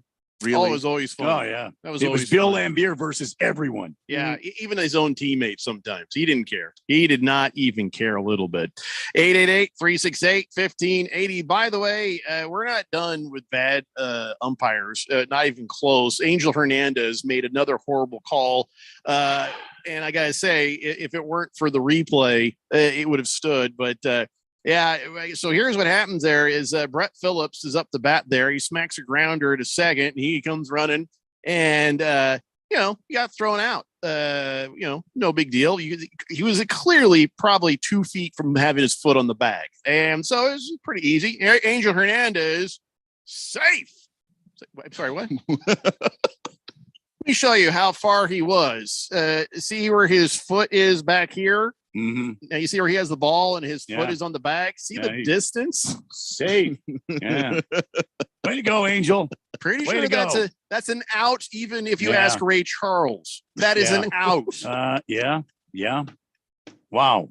So wisely, they went ahead and we want to take another look, please. Yeah. Yeah. We're going to just call that. Put the cans on. Let's get New York on the line. Angel, I can't figure out why I'm not a head official yet. Hernandez. Angel Hernandez, you stink, and I don't like you. Yeah, forever. Oh, dear Lord. All right, let's take a break. We come back, a little more Major League Baseball, then we'll talk some NBA and stuff too. It's the Daily Blender here on 1580, The Fanatic. Step up to the tee and take a swing at betting the PGA Tour on FanDuel Sportsbook. Right now, new customers can bet the tour with a no-sweat first bet. If you don't win, you'll get up to $1,000 back in free bets. You got the John Deere Classic coming up. There's always big-time players that will sign up for this event, Scotty Scheffler and guys like that. Remember, FanDuel Sportsbook. You get promotions every day. It's a safe and secure app. And when you win, they pay you fast. So see for yourself why FanDuel is America's #1 sportsbook. Download the FanDuel Sportsbook app and sign up using promo code DALE1580 to get started with your no-sweat first bet up to $1,000. FanDuel Sportsbook, official betting operator of the PGA Tour. That's promo code DALE1580. You must be 21 or older and present in Arizona. First online real money wager only. Refund issued as non-withdrawable site credit that expires in 14 days. Restrictions apply. See terms at sportsbook.fanduel.com. Gambling problem? Call 1-800-NEXT-STEP or text NEXT STEP to 53342. O'Reilly. Stay cool this summer with AC Pro Refrigerant and O'Reilly Auto Parts. Right now, get a $15 O'Reilly Auto Parts gift card after mail-in rebate, plus earn double O Rewards points with the purchase of select AC Pro Refrigerant products. Beat the heat before you hit the road with AC Pro Refrigerant at your local O'Reilly Auto Parts store. O'Reilly Auto Parts. For the latest in the world of golf, tune in every Saturday morning from 6 to 8 for the Golf Shop Radio Show. Hosts Mark Greenhelch and Matt Blanchard talk golf from tee to green and everything in between. If you like golf, you're going to love Golf Shop Radio. Before you tee up, drop on in. Welcome to the Golf Shop here on 1580 and 99.3 The Fanatic.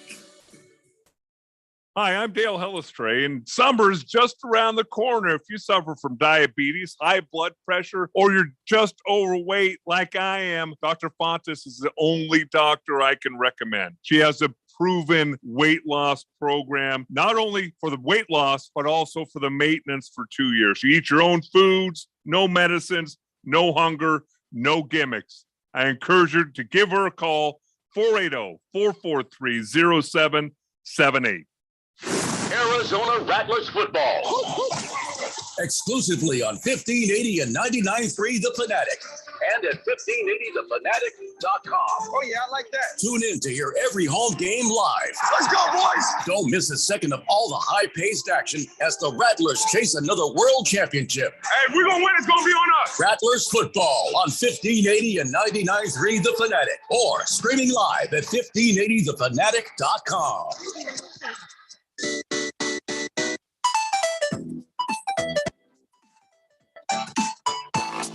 Daily Blender here on 1580 The Fanatic. talking about that sort of baseball fight between the Angels and that other team. And I already forgot the other. Mariners. Angels, Mariners. Yeah, it was just such a non-fight, really. Big crowd of people just yelling at each other. Rob Diz says, there was a good fight after a McGregor match up in the stands. No, we're talking about the actual athletes fighting in sports that, generally aren't fighting. But that's a good point, though. UFC fights, well, those are supposed to be there, and those are always fun. UFC 276 happening on, I believe, Saturday, July 2nd. And listen, there is going to be some epic fights that night. You got Israel Adesanya taking on Jared Cannonier, and of course, in a co-headlining situation, Alexander Volkanovski and Max Holloway, they're going to be fighting it out. And this is fun. Cowboy Cerrone is coming out to fight Jim Miller because, somebody got hurt. So whatever the case, this is going to be a lot of fun, a fun night of fighting. And I'll tell you what, you can bet on this. You can bet on this for sure and make a little money on there. Get in the action with DraftKings Sportsbook, the official sports betting partner of the UFC. New customers can bet $5 on any fighter to win and get $100 in free bets, win or lose. Whether it's a victory by knockout or submission or decision, you win no matter what. And with DraftKings same game parlays, you can turn another small bet into a big old payday. So for UFC 276, place a same game parlay, and if it hits, you'll win double. So all kinds of ways to win. Download the DraftKings Sportsbook app now. Use promo code BET1580. You bet $5 on any UFC 276 fighter to win and get $100 in free bets no matter what. That's code BET1580 this Saturday at DraftKings Sportsbook, the official sports betting partner of the UFC. 21 plus, Arizona only. Gambling problem? Call 1-800-NEXT-STEP. New customers only. Minimum $5 deposit. Eligibility restrictions apply. See DraftKings.com/sportsbook for details. And Rob Diz says, no, it was a fighter that jumped out of the octagon. Yeah, that's right. But still, the fighter's going to fight. We're talking about the other sports. Like, you ever see a good tennis brawl? Only with tennis fans. Yeah, no. Not the actual athletes. No, it's tennis fans won't even do that. It's so uncouth. That'd be something. I actually did see a tennis brawl. Like, it was did? It was like the New York Open or so, or the U.S. Open in New York. Yeah. The tennis players were fighting? No, not players. Fans. I don't care about fans. Yeah, I'm saying that's as close as I've seen. Boomer Sooner says, yeah, Jeffrey, I just started watching a little bit of pre-fight MMA stuff on Fox. I watched a couple of girls go out this past weekend, and one girl did a roundabout ankle kick to the side of another girl's head, and she laid on the ground shaking. So needless to say, she was knocked out cold. Yeah, there is some serious fighting going on there. It took a little bit for me to get used to seeing women beating the hell out of each other because, I grew up a certain way where, you don't want to see women beating each other. I mean, maybe they tear their clothes off in the fight. You're like, hey, it's how you get them apart. But no, I mean, it's equality. Women want to beat the hell out of each other. Men want to beat the hell out of each other. All right, have at it. But still, yeah, it took some getting used to. You know what I mean? You're watching women hit each other. You're like, no. Why would you do that? It was the first time I saw a woman get knocked out cold. That was the first time I was like, oh, you start to rethink some things, don't you? Huh. I don't remember who it was. I remember it was Ronda Rousey just laid some poor person out. I had to think about it. For a little.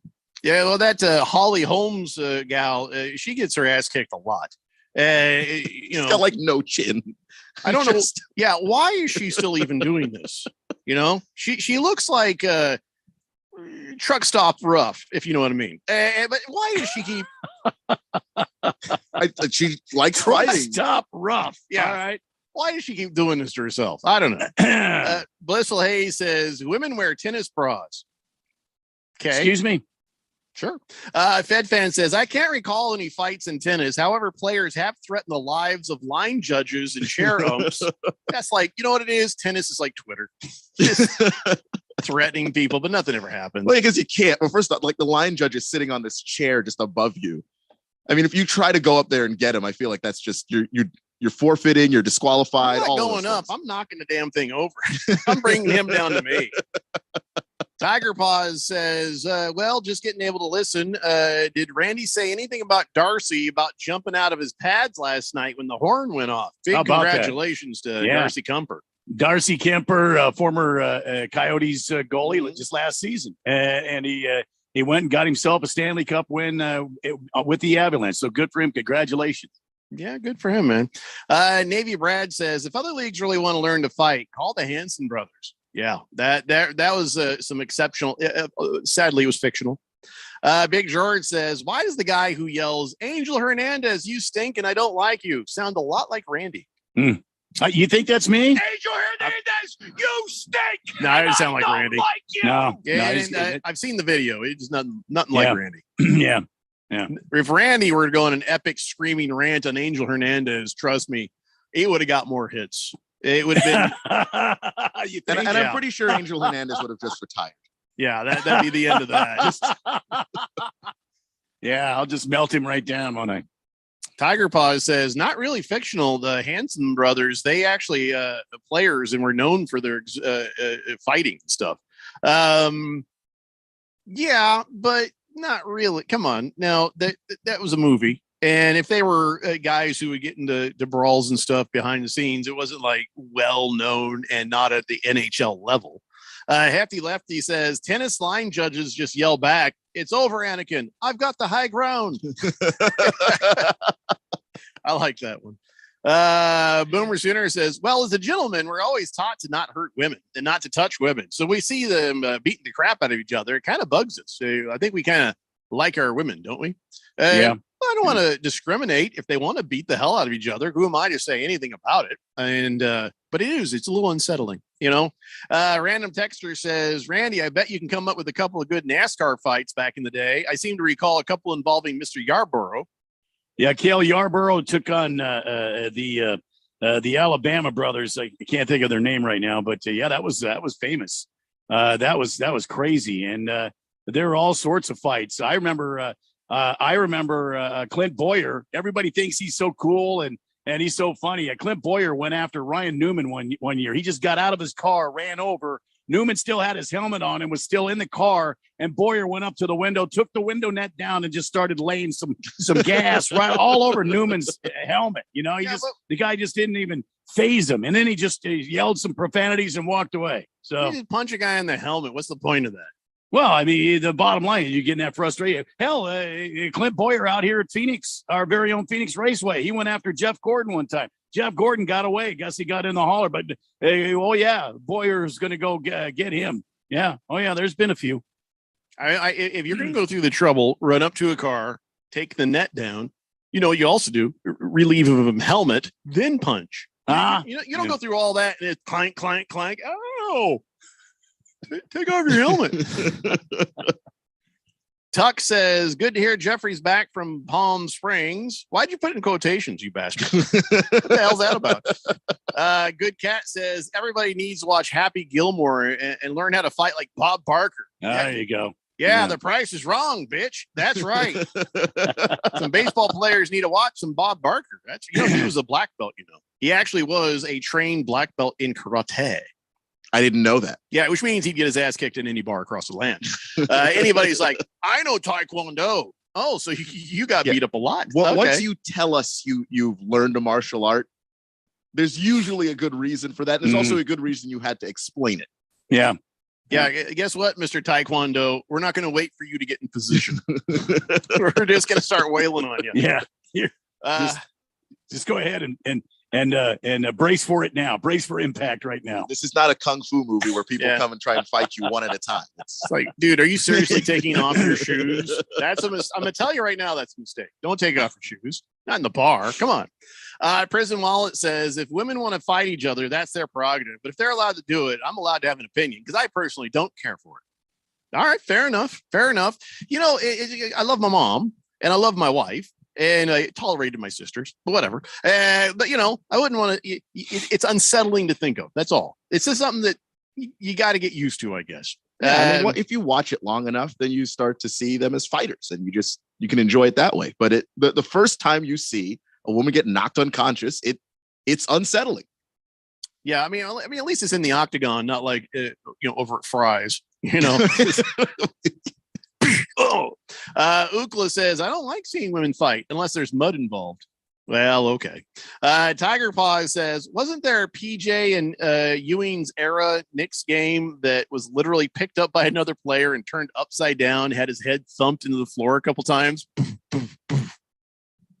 I don't remember that, Randy. I'm gonna have to look that up. No, I don't remember that at all. I think we'd remember that, but you know what? Could be. So we're gonna Google that, Tiger Paws.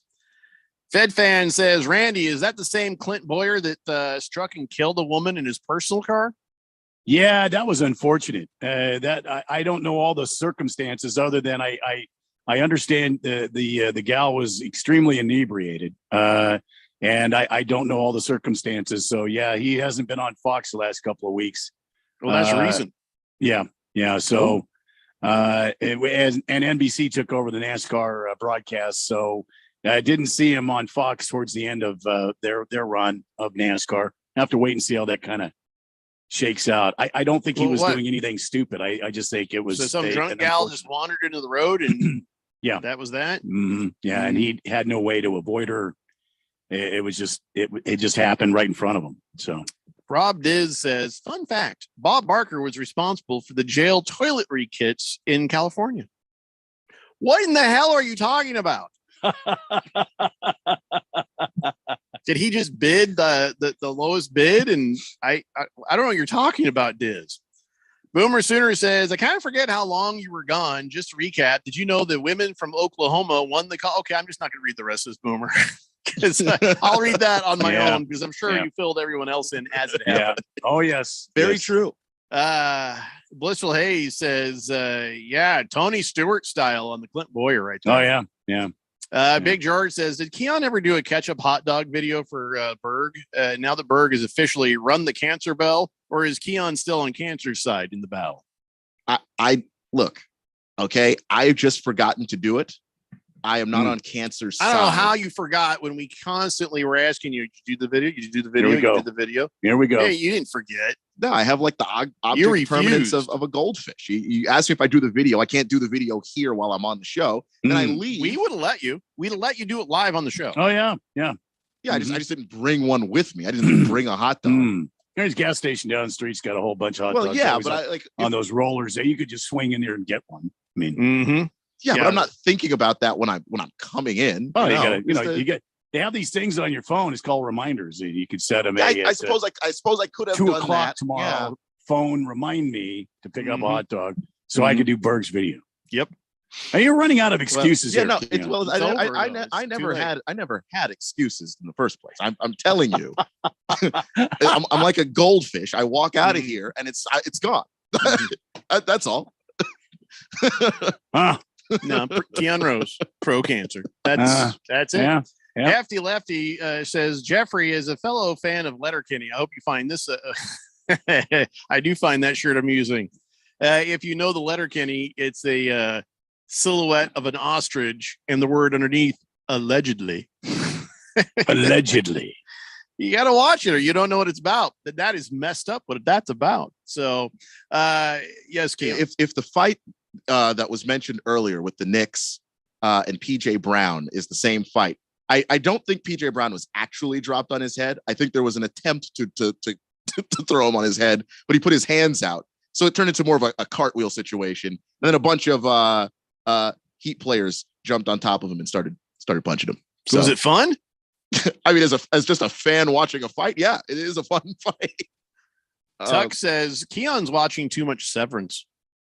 I haven't watched any Severance. I don't know what that is. It's a show on Apple TV. I heard it's a good show. I haven't seen it yet. I can't do one more streaming thing. I got too many already. I got Netflix. I got Amazon. I got the Hulu. I've got the Disney. I've got the HBO. I got 5 fingers. I got 5 streaming platforms. Oh, wait, no, 6. Paramount Plus. God damn it. So I can't do 7. I just can't. I just won't do it. That's too many. Although there is a cool robot thing with Tom Hanks on there. That I've heard that one's good too. I just somebody want to set me up with your username and password. I just can't pay for another one. No, I'm just mooching off of various friends at this point. Screaming Eagle says, "Hey guys, good to hear your voice, Jeffrey. Keon Randy did an excellent job while you were in the lovely Palm Springs. Palm Springs, you know how lovely? Not really lovely. No, Whole lot not of really lovely. It's in the hot, butt of the desert. Yeah, sandy, dirty. It's a place where it's lovely when it's nice out, but then that's what this is. And here you don't have that sand. Here you just got dirt. There they got sand. It's worse. Palm Springs, I think, is worse than Phoenix. So, Hefty Lefty says, "Do you have 6 fingers in your right hand?" No. Mm-hmm. I know what you're getting at, Hefty Lefty, and I am not that man. Rob Diz says, "No, honestly, they give you a kit with toothpaste, a tiny toothbrush, and soap, and they all say, 'Love Bob Barker,' for like 16 years ago.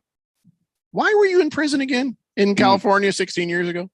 Tiger Paw says, "My ex got food poisoning from a 7-Eleven hot dog and was in the hospital and had his stomach pumped and couldn't eat a hot dog for 2 years after that." Oh boy. You're not helping, Tiger Paws. You're not helping. You say that, but that's clearly not a problem for me because I'm someone who went to a Taco Bell, got food poisoning, and then went back to that Taco Bell like a week later. So I don't know what to tell you. I won't stop him. Just the fact he likes cancer more is what stops him. No, it's just laziness. We don't have to add anything else to this. Believe that. Yeah. I know. Boomer says, "I'll give you my password and username if you let me have a little airtime." I don't need to see it that much. Boogie says, "Jeffrey's back. Did Palm Springs finally kick you out?" Sure. Rye Guy says, here's my user name. Hell no. Password. Not a chance. Could have just said no. I mean, I didn't think that was necessary. Maybe that's really his username and password.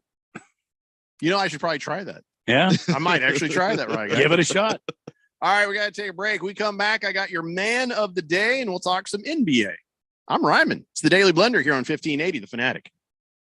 When it comes to covering the high school sports scene in Arizona, AZ Preps 365 has all the answers. Every Saturday morning from 8 until 10, they break down games, interview the newsmakers, talk with coaches from around the state, and stay up to date with what's happening with prep athletes and breaking news from the Arizona prep scene. It's AZ Preps 365, 8 till 10 Saturday mornings on 1580 and 99.3 The Fanatic, and always on at 1580thefanatic.com.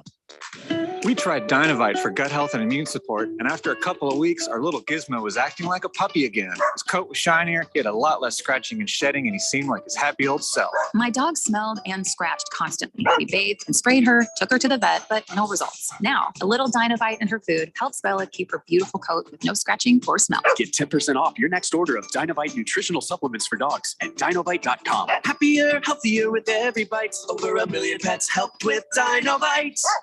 Living with chronic pain isn't really living at all. So why don't you do something about it? I just learned to deal with the pain. I mean, I don't want to go through a long, agonizing surgery. Or some doctor will just put me on meds for eternity. I don't like taking medication. Avoid both of those with Regeneration injection therapy. It's non-invasive and, in most cases, with only a single injection, you're on your way to pain-free life. Regeneration injection therapy is just one of many effective alternative therapies at the Naturopathic Physicians Group in Scottsdale. Our naturopathic medical doctors are experts in full spectrum care using a natural approach.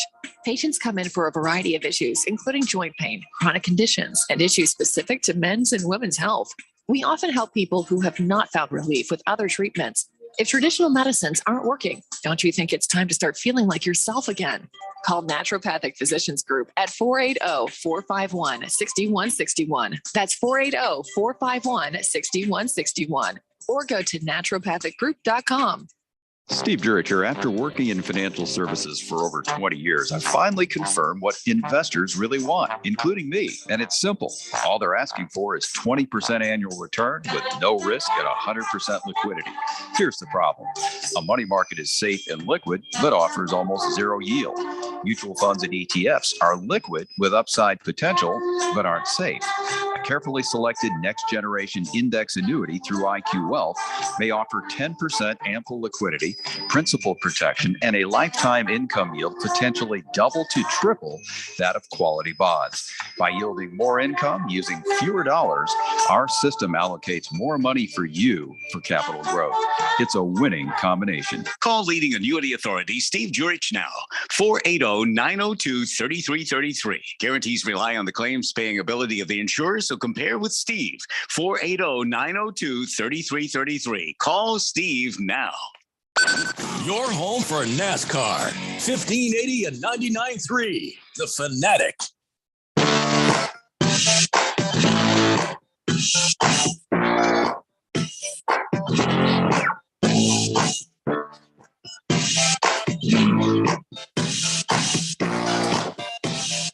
It's the Daily Blender here on 1580, The Fanatic. We had a race over the weekend, the Ally 400, Randy. Any thoughts on that race? It was actually a pretty good race. I like the Nashville Speedway, and this is kind of new to the NASCAR circuit. The big cars going there. The trucks have been going there for years. So I think it was a good ad. I think Nashville is it's a cool town, and I think fans will really enjoy that. And Chase Elliott with the win this past weekend. So, yeah, I mean, it's a fun venue. I think that's going to be one of the more popular stops on the NASCAR circuit.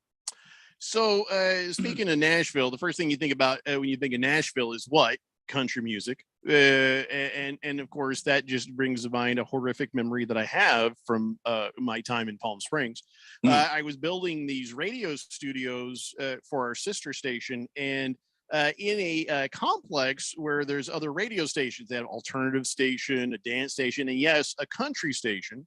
And they had the speakers for the country station. The entire time I had to hear country music that I was doing this. Wow. Now I was a guest in somebody else's corn, as they say in Field of Dreams. I'm a guest in your corn. So I didn't say a word about it.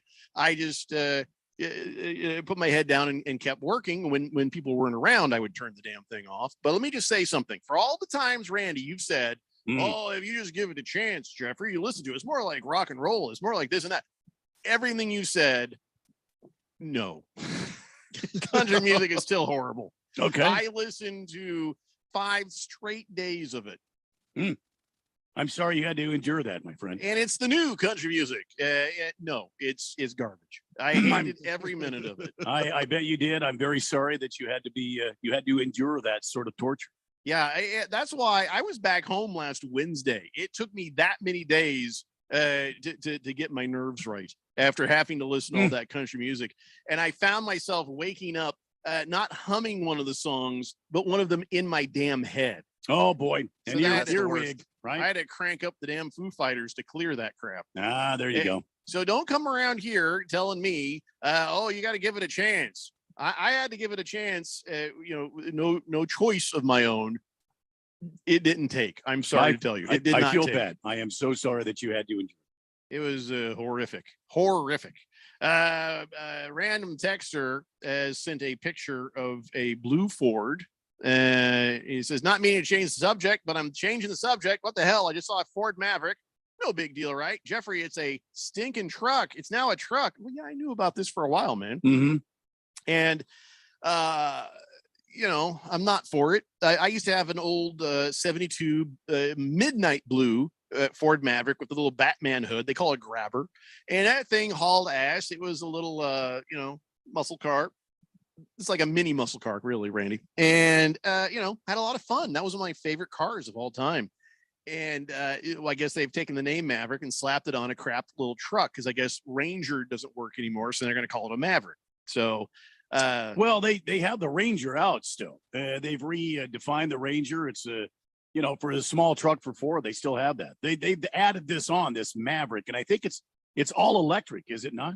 No. I know the Bronco is one, but no. The Bronco is. No, I think they have one that is, but the Bronco, the general new Bronco, which by the way, it's not. All these things end up looking like minivans in the end. But this Maverick that he took a picture of has got the cheap ass base wheels, the basic wheels, the embarrassingly basic wheels.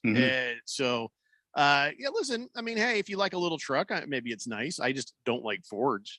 personally. But yeah, I knew about that, and I'm against it. I'm against it. You know, I heard is by 2040, every car made in the United States will be an electric car. Not mine. I don't care if you know what, I'll go electric. I don't mind. I'm not. I love why are you saying that, Randy? Why I'm not going electric. Why wouldn't you? I don't want to. What if there's I don't want to. I don't want to have to pay for a battery when it goes out. I don't like it being electric. I want to hear the car. I want to hear by then 2 things. That's what I want to hear. I agree. I'd rather have a combustion engine. There's nothing more fun than Hall's balls and a V8 making noise and scaring people. But here's the thing. They're not going to make them anymore in 2040. And you will not have a choice. And I don't know what's going to happen. You think the gas prices are high now? From now? Yeah. 60, I'll be 80. Yeah, maybe. You'll be 80, I'll be 70. And the van that comes and picks us up to take us to the senior center is going to be electric. I guarantee it. So, you know, I told my wife, I said, you know, I have a plan. I have a plan here. As soon as the engine in my my super cool muscle car goes to crap, by then they'll be good at the electric car conversions. I'll convert it. Why not? I don't mind. Rather than buy a brand new car, I think it'd be cheaper. You know, and it'd look cooler. It'd look cooler. My entire life has been a combustion engine. I'm sorry. I'm staying there. Now I don't mind a change. I've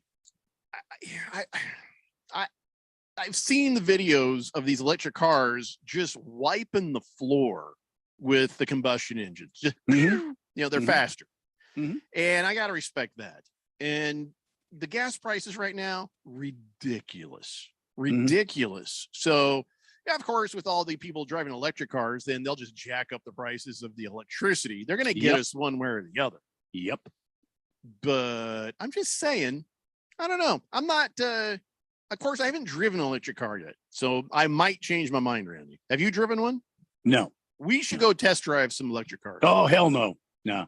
No. Not no, but not. No. Yeah, no. What's your problem?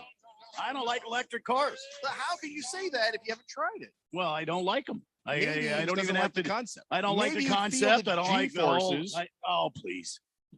You know, 0 to 60 in ludicrous speed, man. Please. Come on, man.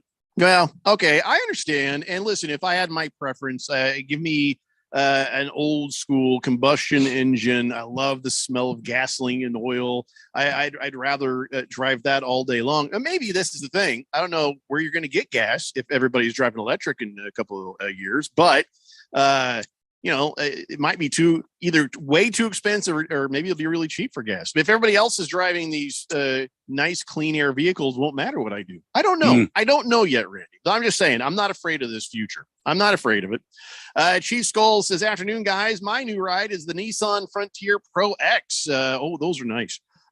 Surprisingly happy with it so far. Just wished it was a full size truck. Really? That's not full size. That was one of my favorite vehicles. I had a Frontier Nismo for years. I absolutely loved that truck. Loved it. It's a short bed right there, isn't it? Yeah. Boomer Sooner says, Jeffrey, I just got the electric bike. It's awesome. Would you ride an electric bike? You don't even have to pedal, Randy. No. You're just really against it, aren't you? Mm-hmm. Boomer Sooner says, Jeffrey, I've had a brand new 74 Chevy Nova right off the lot. V8 gold Krager's awesome car from a great stepdad. Well, do you still have it? That's the impressive thing, is if you still have it. That'd be something right there. And why would you say, Boomer Sooner, come on, Jeffrey, smell gas my butt? I will smell neither. Smell gas my butt. I don't understand. I love the smell of gasoline. Don't you like the smell of gasoline? Yeah. You guys like to smell, like you smell a bit of that gasoline? It's got a nice smell to it. Yeah. I'm trying to understand what Boomer Sooner's saying, but he says, just like the coal miners love to breathe coal, just like the pool cleaners love to breathe chlorine. I'm not kidding. When I was a kid and we'd be on a boat and we'd pull up to get the gas in the boat. I love the smell. I do. I like the smell of gasoline. I like the smell of oil. As a background smell. No one's like saying, hey, let's wear it as cologne. I'm not huffing a gallon of unleaded, Boomer Sooner. I just like the incidental smell of gas. My wife hates it. If I get even a teeny bit on my hand when I'm pumping the gas, she's like, here's some wipes. Fed Fam says, Randy will only test drive electric cars with you, Jeffrey, if you listen to country music during the test drive. No, it's not even I won't even get in one. I am not. No, I would not force my buddy to listen to country music. I know how passionate he is about this. So if I deserve a bonus or a raise for the work that I did in Palm Springs, it should be based on the fact that I was forced to listen to that horrific country music the entire time I was working. Absolutely. That right there, at least some counseling should be in order.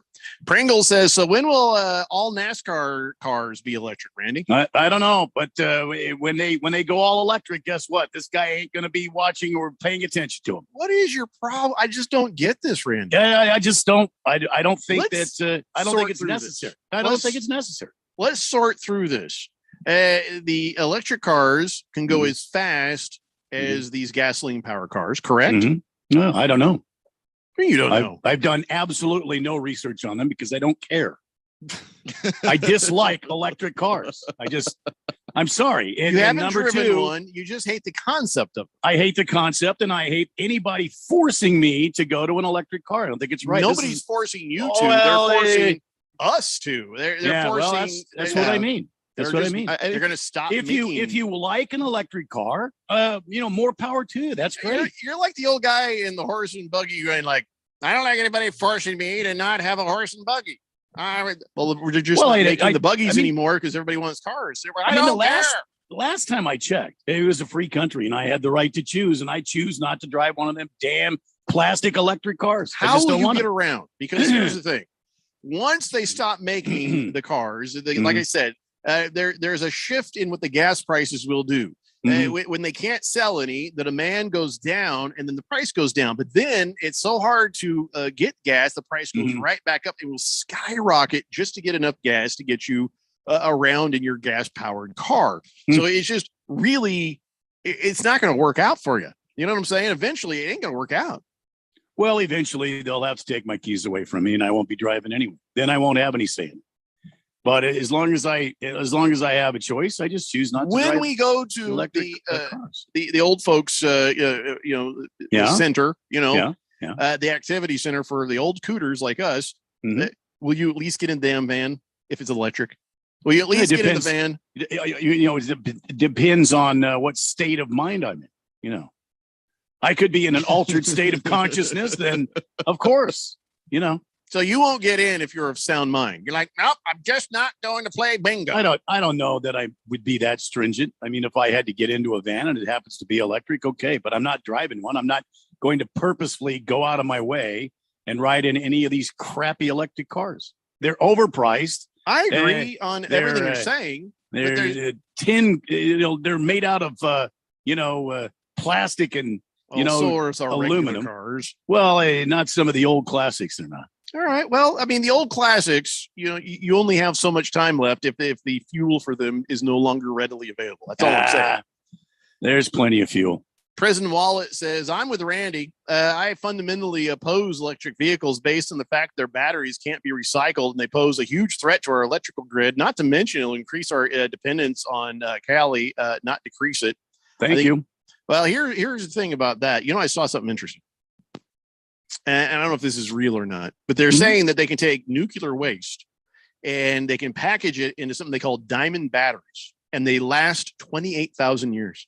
Wow. Well, you get a bunch of those, stick them in your electric cars.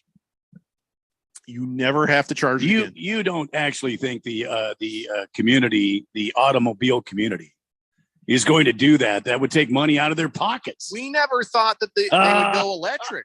Nobody ever thought that they would go electric. Remember, somebody's like, I've invented a car that runs on water. And next thing you know, there's a red dot in his forehead and he's dead. Well, all of a sudden now it's happening. So I remember watching a documentary when I was a kid on why we don't have electric cars and how the automotive industry went after lots of people. They had electric cars 100 years ago. They did. Some of those Model Ts, they did that with batteries. So it's not a new idea. It just took whatever has happened recently for it to happen. So never say never, I guess. Well, we didn't do anything in that segment we were supposed to. Not even close. So we determined I'm not going to drive any damn electric car. We did do that. Can I pick you up in one at least? I will think about it. All right, we got the man of the day and some NBA and NFL. When we come back, it's the Daily Blender here on 1580 The Fanatic.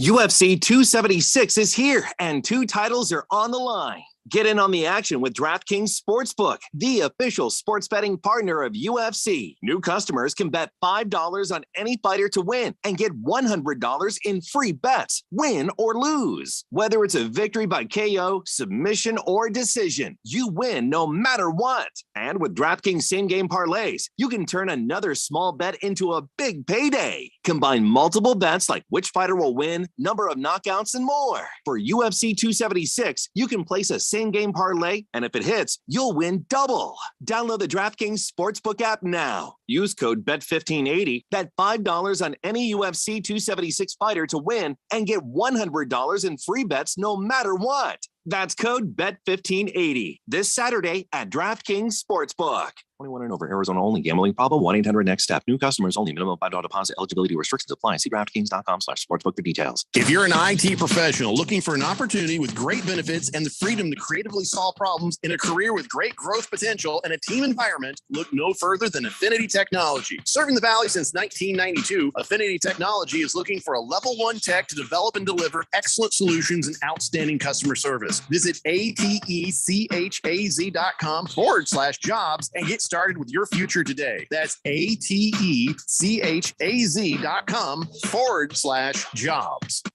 I'm getting vaccinated with Prevnar 20. So am I, because I'm at risk for pneumococcal pneumonia. I'm asking about Prevnar 20 because there's a chance pneumococcal pneumonia could put me in the hospital. Age 65 or older, you may be at increased risk for pneumococcal pneumonia. Ask your doctor or pharmacist about getting vaccinated with Prevnar 20, pneumococcal 20-valent conjugate vaccine, a Pfizer vaccine that can help protect against pneumococcal pneumonia in just 1 dose. Prevnar 20 is approved for adults to help prevent infections from 20 strains of the bacteria that cause pneumococcal pneumonia. Continued approval may depend on a supportive study. Don't get Prevnar 20 if you've had a severe allergic reaction to the vaccine or its ingredients. Adults with weakened immune systems may have a lower response to the vaccine. The most commonly reported side effect was pain at the injection site. For additional common side effects and full prescribing information, please call 1-855-213-2138 or visit Prevnar20.com. I want to be able to keep my plans. So I'm asking my doctor about getting vaccinated with Prevnar 20. What do a 450-year-old author and a bottle of 4 times distilled vodka have in common? Let's compare Shakespeare, shall we? Shakespeare, the man, the epitome of playwriting, the OG of live theater, the standard by which all others are compared. Shakespeare, the vodka, an original Polish spirit crafted from a recipe 12 centuries old with an unwavering attention to smoothness and purity, the standard by which all others should be compared. Maybe they're not so different after all. Shakespeare vodka is the Shakespeare of vodkas. KQFN Tempe. Also transmitting on K25CD Phoenix at 99.3 FM. And K240U Fountain Hills at 95.9 FM. It's time for the third hour. All right, people, settle down because it's time. Time for what? Showtime. When does it start? Right now. 3, 2, 1. Let's get on with the show. Let's do it.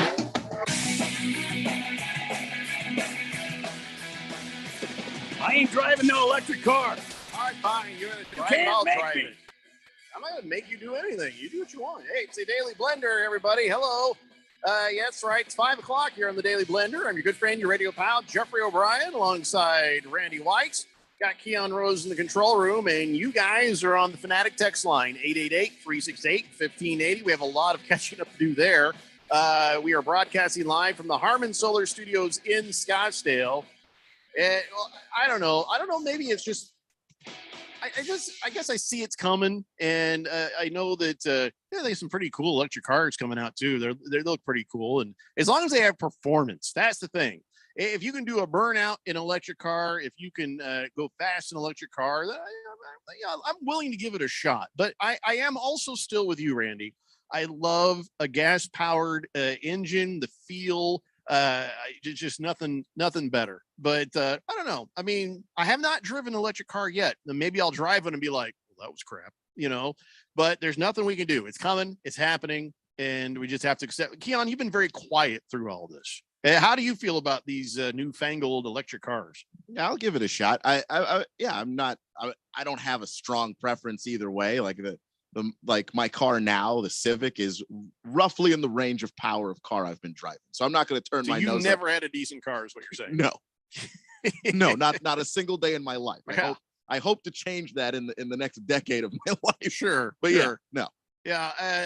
Yeah, that's a good. You're probably gonna get blown away by the electric vehicle, and when it puts your back into the seat, that's when you're driving. You know what I mean? That's when you're driving. I don't even know what that feels like.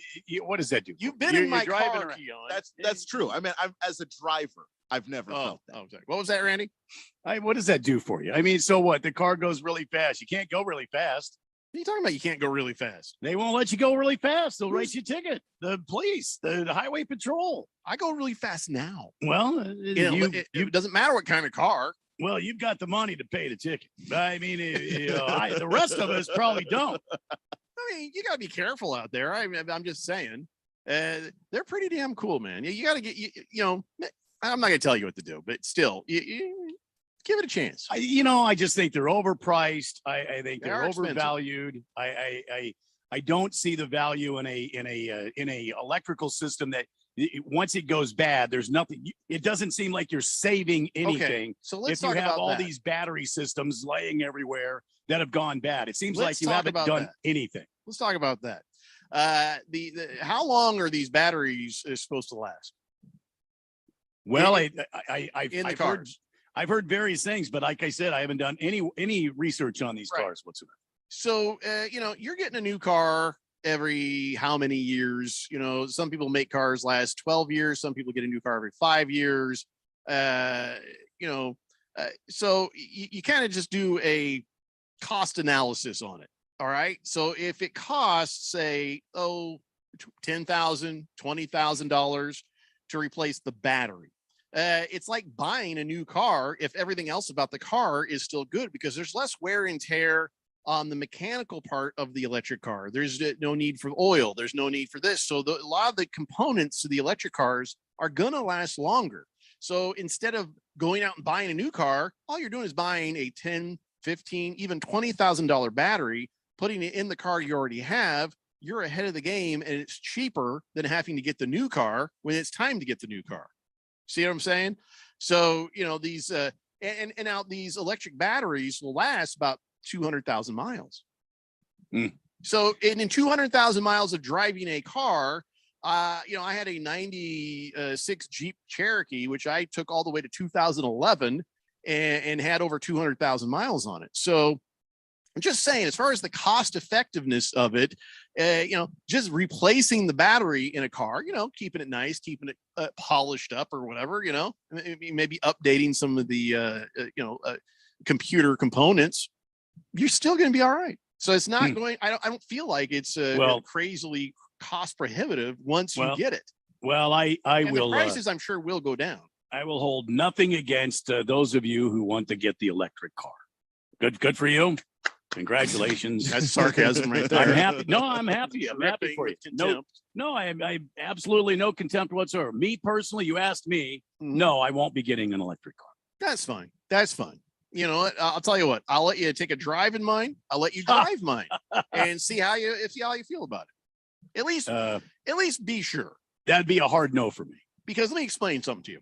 I was 40 years old when I first had sushi. Okay. Because I always thought, I don't think I'd want to eat raw fish. Nope. No, thank you. Pass. I went on a date with a gal and she wanted sushi. And, I just was sitting there and in my head, I was like, I've never had sushi. I think at 40 years old, I should probably try it before I say I don't like it. And I tried it and I loved it. Never saw her again, but I loved me some sushi. That's because you had fishy bait breath. Yeah. Have a good night. 888-368-1580. All right, let's get caught up on the text line. There's tons of texts here. Let's get this done. Tiger Paws says, I'm streaming. I heard the Thursday night football game is now only going to be on Amazon Prime. Not happy. I'm confused. You're streaming, so why is that a bad thing? I don't get it, Tiger Paws. But yes, that is a true statement right there. Rye Guy says, so what you're saying is Jeffrey's heaven isn't filled with steak sauce and country music? You are correct. No, it is not. Yeah. And it's filled with gas guzzling muscle cars. Damn right. Watermelon says, I'm with Randy, burning gas and hauling ass. And don't get me wrong, so am I. But I see where the end of that is coming. And I'm, got to get in on it, Santa's number one helper says, I've got a 72 C20 79 F177 Blazer. I'm with Randy on the combustion engines. Thank you. Mr. Pringle says, I bet the American dream would never drive an electric car. Listen, Dorothy Rhodes here, American dream. Listen, Daddy, you wouldn't catch me dead in one of those electronic jobs. The American dream drive 4x4, a old Chevy Blazer, K5 Blazer. That's what the American dream. And I go burning all down on the country road. Listen, Daddy, when I talk about it, I tear up all the red clay out there, and I drive that K5 Blazer like it's going out of style, like I stole it. You understand? American dream out. Dusty makes my dog bark. It's all right, dog. 888-368-1580. Boomer Sooner says, don't worry, Randy. By the time it's dad enforceable, you and I will both be dead. What is dad enforceable?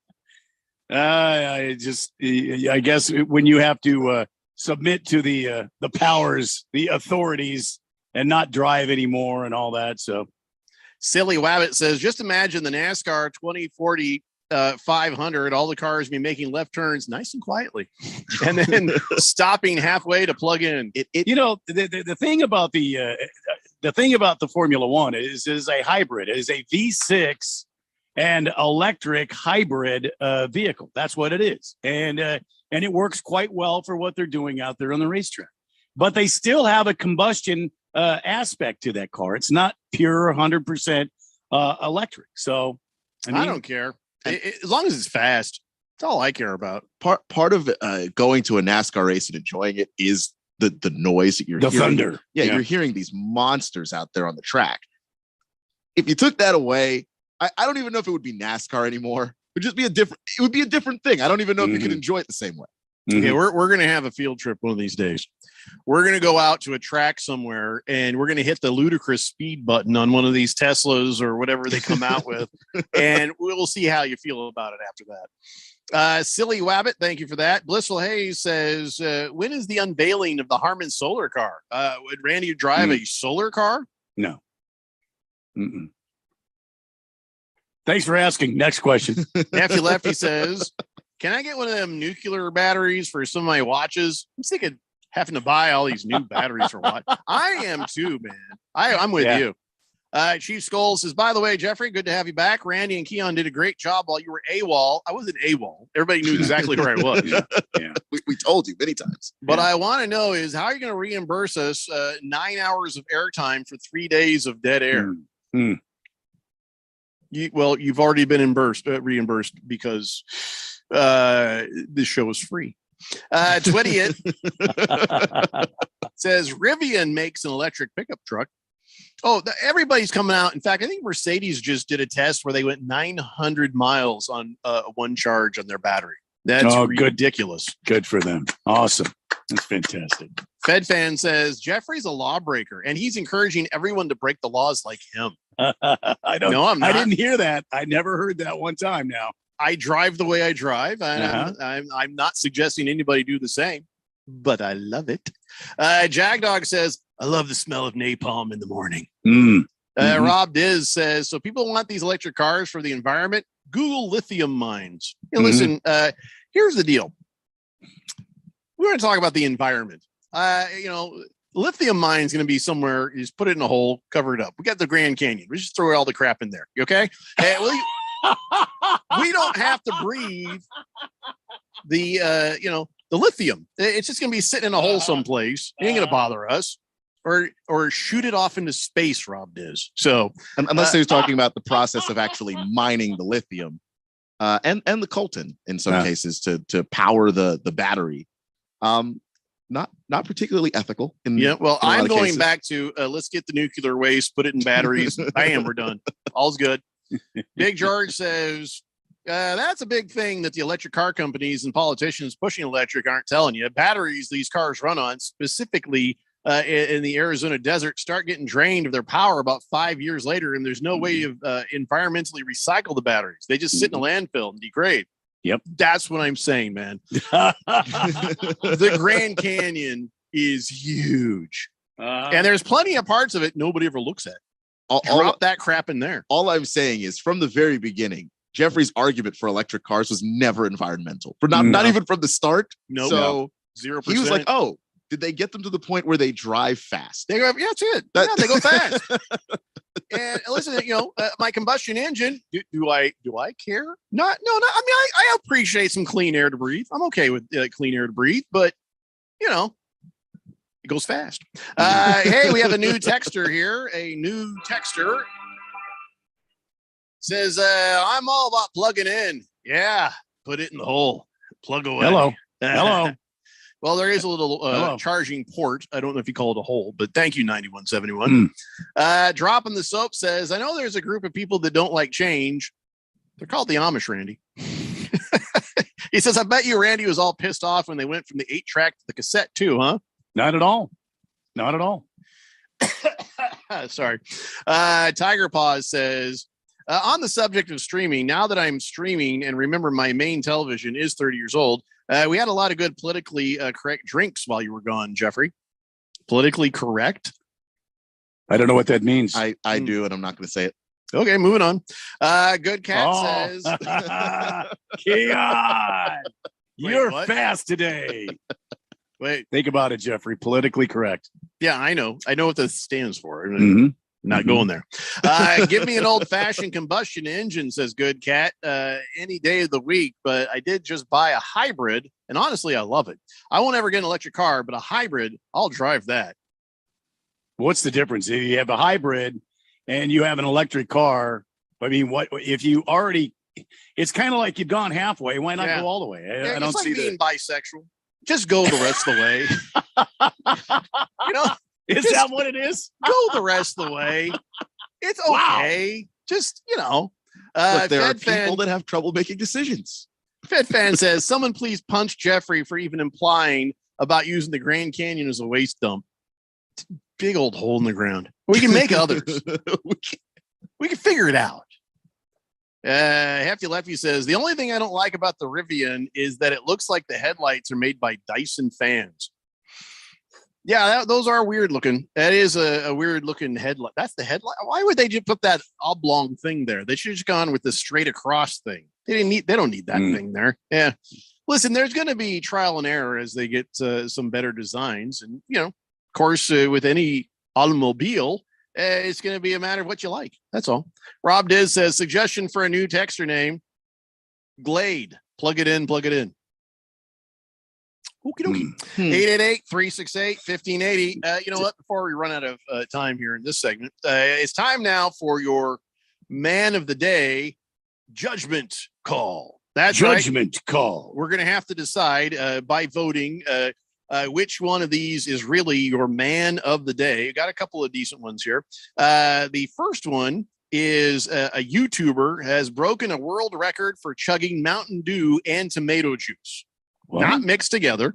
A guy from New York, his name is Eric Badlands Booker, and he's in Long Island, the Badlands. And he decided he's going to break some Guinness Book. Now, this was impressive. He drank a liter of Mountain Dew in 6.8 seconds. Wow. That was impressive. I saw him that is impressive. And I was like, wow. And I don't know if the straw was required. He drank a liter of tomato juice in 1 minute, 18 seconds. He did it through a straw. I don't know if that was required as part of the record or because it feels like he could have done it faster without the straw. That's what I'm thinking. But he got the record for both. So that's pretty good. Man of the day, record breaking right there. He's a competitive eater. He's ranked 23rd by Major League Eating. And so, he's had other records before, but that still, it bears noting. He's a candidate for man of the day. This guy right here, this is an interesting thing. Now, this fella, he he turned 60 recently, and he worked for the Burger King. And 27 years he worked for Burger King. Never missed a day of work in his life. And he hangs around because they got really good health insurance, I guess. At a certain point, you get your full-time worker and you get health insurance. And he's 60. And I guess he's got kids and grandkids now. And so he's hanging in there for retirement. And, he's a nice guy. He's a super chill, nice guy. Well, after being there for 27 years, I guess the Burger King gave him a gift bag. And in the gift bag, thank you for your 27 years of service. Inside the bag, a single movie ticket, a bag of Reese's Pieces, a Starbucks cup, some Lifesavers. I'm not sure if it's a full roll, a lanyard, a couple of pins, a few keychains, and that was it. What the hell? 27 years. He never missed a day of work. And that was his thank you. Wow. Now he posts this thing up saying, he's like, hey, I'm very grateful. He says, thank you so much. And he had, he had posted this up and he showed himself, oh, this is nice. This is nice. And he was legit. He wasn't being sarcastic. He was being legitimately like, hey, thank you so much. That's very nice. Well, a bunch of people saw this on Twitter and they're like, you got to be bleeping kidding me. And so people are like, why, Burger King? Would you treat this guy so horribly? And somebody, I guess his daughter started a GoFundMe and they raised $157,000 for this guy. Oh, that's awesome. That's good cool. for them. Good for them. The local guy, David Spade, he gave him $5,000. And so now I guess the guy has just been he's like, I wasn't asking for this. And he was very stunned by this. 4,700 people donated money. And they were like, how could you treat this guy so bad, Burger King? And they said it was depressing and embarrassing that after 27 years, never missing a day, here's a little gift bag. Oh, you can go to a movie by yourself. That was that was a famous line from Trading Places when Mortimer gives the guy his $5 Christmas bonus. He's like, oh, I guess I'll go to a movie by myself. And the other guy says, yeah, and half of that's from me. So it just reeked of that. So it turned into something kind of cool for this guy. And he was even saying, he's like, how do you work 27 years at Burger King and never miss a day? He's like, I don't know. Maybe I'm a robot. So he's saying he's going to use the money to go visit his grandkids and use a bunch of that to help pay for their college. So wow, that guy right there is also man of the day. Yeah, a contestant. So which one, guys? Who's man of the day? The YouTuber with the now he did a thing to earn this. He did a thing. He broke records, but then the Burger King worker. He did work 27 years. It's just people noticed he got kind of ripped off by the Burger King. So who is your man of the day? I got to go with the Burger King guy. I mean, he didn't break a record, but the dude basically shows up for work every day on time for 30 years. He deserved more than what Burger King originally gave him. Something Keon hasn't done once in one. Now, hold on. Hang on. Wait, well, hold on. Now, hang on just a minute. I've been on time occasionally last few months. All right, Randy. So who do you say, YouTuber or Burger King guy? Well, I mean, I think it was a sweet story, the Burger King guy, and working at Burger King for how long? 27 years. Wow. I can't give him man of the day because that he didn't really do it. Now listen, the Badlands dude. Other than getting his ass kicked every July 4th weekend by Joey Chestnut eating all those hot dogs, the guy at least did something, and it was a liter of Mountain Dew, and then he went the tomato juice route. Yeah. Oh my God, give me that guy all day long. Yeah, it was very, very impressive. And I'm looking at this. That's my first thought too. This guy did a thing. This guy. No, he just sort of got noticed, and he was well-natured. He wasn't being a jerk about it. People are like, come on, Burger King, do better by this guy. But then to see that he's never missed a shift in 27 years, I got to give that guy man of the day just because of how impressive that is these days. He's a good guy. He's going to use the money on someone other than himself. all the way around, good man. And he's working a job where no one would complain if he was that late. You know, if you were late every now and then at Burger King, they'll take you because they need human beings to work in there. The fact that he took enough pride in that job, I don't know. Guy's got high character. Yeah. He says, I just try to work as hard as I can, whatever I do. So there you go. So I'm going to give that to him. Let's see what the super fans say.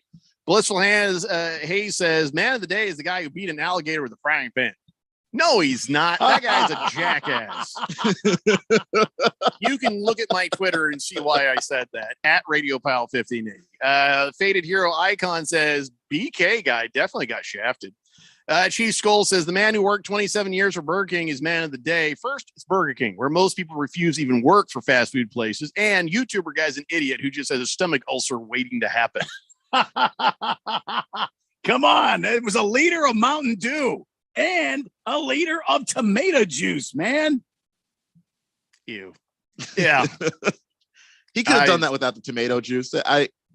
He does the not Mountain share. Dew was impressive enough. He does not share a bathroom with anyone. It's the Daily Blender here on 1580 The Fanatic. This is Brent Musburger's action update on 1580 and 99.3 The Fanatic.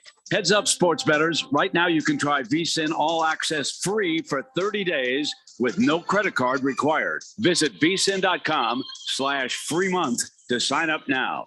The NHL season coming to an end on Sunday when the Colorado Avalanche knock off the Tampa Bay Lightning to win this year's Stanley Cup final. And the Avalanche have already opened up as cup favorites for next season. They pay out at plus 500 on the money line. Their odds almost twice as good as the second best odds. That would be the Toronto Maple Leafs, who pay out at plus 900. After that, the Florida Panthers, Tampa Bay Lightning, and Vegas Golden Knights all pay out at plus 1,000. While the Carolina Hurricanes pay out at plus 1,100. For the latest odds all the time, visit vsin.com. I'm Matt Pauley on Arizona's sports betting station, 1580 The Fanatic. On July 1st, Chris Pratt stars in The Terminal List. Lieutenant Commander James Reese, can you outline the details of your mission? It was a setup. They knew you were coming. Nothing in this file adds up. From Antoine Fuqua, director of Training Day. Answers or blood? Blood. Stay off my list. The Terminal List. New series, July 1st on Prime Video. Hello, this is Discover, and we take customer service very seriously. We know that if you have a question or concern about your credit card, that's a serious matter, and you need to talk to a real person about it. So we offer around-the-clock access to seriously talented representatives in the USA. Again, it's a serious endeavor. The only funny thing about it is Bob. If you call us and Bob answers, you're in for a treat. Get 100% US-based customer service and talk to a real person day or night. Discover, exceptionally common sense. There's a time to be fearful and a time to be calm. A time to be aggressive and a time to be conservative, especially when it comes to investing. You've heard the phrase, to everything there is a season and a time to every purpose. Hello, I'm Mo Ansari, president of Compact Asset Management. At Compact, we strive to provide you with the tools and experience it takes to be in the right place at the right time to grow and protect your hard-earned money. Call pound 250 on the cell phone and say, talk to Mo, and let's check your goals together. You'll get a free portfolio review and risk analysis, and we'll focus on your investment strategies. Call pound 250 on your cell phone and say, talk to Mo, or visit us online at compact.com. That's COMPAK.com.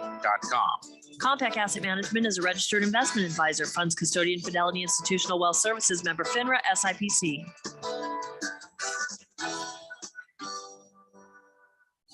Will Shakespeare here. Back in my day, I invented over 1,700 slang words like swagger, bedazzled, and my personal favorite, besmirch. But even I have trouble understanding slang words like yeet or bougie or... This is fire. Actually, it is extremely smooth Shakespeare vodka. Okay, boomer. See what I mean? But there is one word that describes the pure quadruple distilled spirit crafted from an 8th century Polish recipe the first time you try it. So lit. I couldn't have said it better myself. Shakespeare vodka. So lit. 1580 and 99.3 The Fanatic is your exclusive home for the 6-time world champion Indoor Football League's Arizona Rattlers. All right, listen up. Tune in to The Fanatic for all the fast-paced, hard-hitting action. Listen as the Rattlers work toward the playoffs and their 7th world championship in team history. Let's keep it going. Arizona Rattlers football, exclusively on 1580 and 99.3 The Fanatic and at 1580thefanatic.com.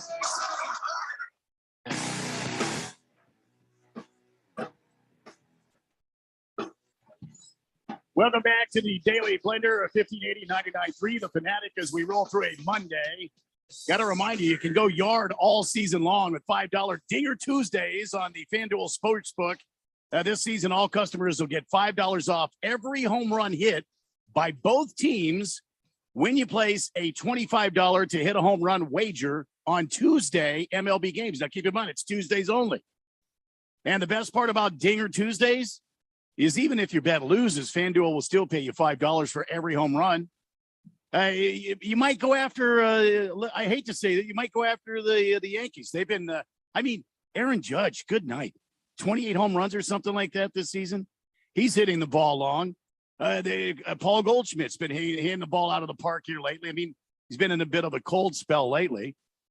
And Diamondbacks, Christian Walker. I mean, he can't bat his weight, but he can hit home runs. These are 3 picks for you on a Tuesday MLB game that could score you big. What are you waiting for? Pick your home run hitter and turn big swings into big wins. There's no better place to bet America's pastime than on America's #1 sportsbook. Head on over to the FanDuel account or download the FanDuel Sportsbook app and sign up using promo code Randy1580. That's Randy1580. Got to be 21 or older. Present in Arizona. Bonus issued as non-withdrawable site credit that expires 7 days after you get them. Max bonus $25. Restrictions apply. See full terms at sportsbook.fanduel.com. Gambling problem? 1-800-NEXT-STEP or text NEXT STEP to 53342. Jeff, go. All right, Randy, before we move on and talk about some NBA stuff, there was a man card question that was posed to me. I guess there's been a disturbing new trend of pickleball. Not pickleball, but nude pickleball. Mm-hmm. Yeah. Nude pickleball? Nude pickleball. And he Dear said, God. is playing pickleball naked a man card violation? And I had to think about this. Pickleball is more popular with the seniors than any other group. So that right there should scare the bejesus out of you about going to the rec how do you center. know where's the pickleball starts and yours end? Yeah, I see what you're saying. Go ahead. You call that pickleballs. Anyway, so they I guess there's a website called the Pickler, and they did a story about how nude pickleball is getting really popular. Clothing optional resorts have been adding courts and holding tournaments in I guess Kissimmee, Florida. Is that right? Yeah. They have a place called Cypress Cove. 170 dues-paying members are out there playing naked 7 days a week. Good Lord. Yeah, and they also have nude cornhole. What? That's right, nude cornhole. That doesn't even sound right. It just sounds like it should be punishable by 15 years in prison. Easy. Well, I think that's what happens to you after prison. But anyway, they say, "Oh, it's more comfortable to play it naked." No, it's not. Not for anybody. And so, is it a man card violation to play pickleball nude? The answer is no. It's not. It's just gross. It's just really gross for everyone else. If anything. Yeah, it's just if you're a nudist, well, okay, power to you. If you're hanging around with other people who like to be nude, whatever works for you. But I don't think it's a man card violation. Got to be careful there, just throwing the word man card violation around people. You got to really think these things through. There's nothing unmanly about being naked. It's just no fun for the rest of us, to see you. I about guarantee you, any visit to a nudist colony, you're going to realize that nobody you want to see naked is going there. Look, man, if you can make it jiggle, don't play the pickle. You see what I'm saying? You don't want to almost get out there there. with a slogan. You see what I mean? Yeah. You don't get out there and let that stuff just hang out and then try to play the pickleball. That's dangerous. Yeah. If only it was called pickleball. If it makes you jiggle, don't play the pickle. Yeah. Happy Lefty says Shangri-La Ranch sounds like they're getting some new games. Yeah, there is a nudist colony north of here called Shangri-La, and seriously, they should call it Saglara. It's just oh my god, Saglara. Gravity works extra hard on the people who go to Shangri-La Ranch. It's not a good, not now. And in the Arizona desert. Now you can see it and smell it. Oh, yeah. Good Cat says, how can you tell who's blind at a nudist colony? He says, it's not hard. Wow. That's a fairly good joke. It's fairly good. No. Mr. Pringle says, here's a message for all the Diamondbacks fans. Goldie went yard in the bottom of the first for St. Louis. Just so you know. We are so far removed from Goldie now. Big George says, I think we need to do a welfare check on the moist one. Haven't heard from him in a while. That's all right. We've talked about this before. People come into our life and they leave from our life. And some people, still listen. They just don't text in. There's, there's many different phases, to this thing. So I'm sure Moist one will be back around sometime. Number one Rattlers fan is saying he thinks that you sound like Sam Kinison, Randy. Me? Yeah, sometimes when you get excited. Well, thank you. He doesn't sound like Sam Kinison to me. He sounds like Randy to me, but whatever. All right, so I have good news, ladies and gentlemen. Hey, we've got good news. Well, all right. This is great news for Suns fans. Okay. So, we've talked about this on the show before. It's called the Kardashian curse. Yes. Athletes will get hooked up with the Kardashian, and suddenly things would go bad for them. And their play would suffer, their teams would suffer. And while Kendall Jenner is a Jenner, she's still from the same camp. Right. And we were at first, when the Suns were winning all those games during the season, thinking, all right, well, it's no Kardashian curse because, well, hell, the Suns are killing it out there. Devin Booker, Kendall Jenner, boyfriend, girlfriend, couple years, hasn't seemed to have any ill effects. But then again, they lost in the finals. Yeah. To Giannis Antetokounmpo and the Bucks. Yes. And this year, they didn't even get there. They lost to the stinking Dallas Mavericks. It's true. Very true. Now you're starting to think maybe there is a Kardashian curse at work there. So the good news is Kendall Jenner and Devin Booker have reportedly broken up. Yes. Wow. So if there was a Kardashian curse, it should be lifted shortly. Now there's a chance they could get back together, but at least for now, we have hope. Wow. That's stunning. It's stunning right there. And people want to get rid of Devin Booker. He's willing to do anything to win. Listen, Devin Booker has enough money to find any vapid sort of brainless sex toy replacement. You know what I'm saying? Vapid brainless sex toy replacement. I'm not going to accuse her of being those things because I don't know her, but I don't think it's helping. I don't think she was helping. Just saying, he'll be okay, and this could mean good things for the future. Exactly. That's what I mean.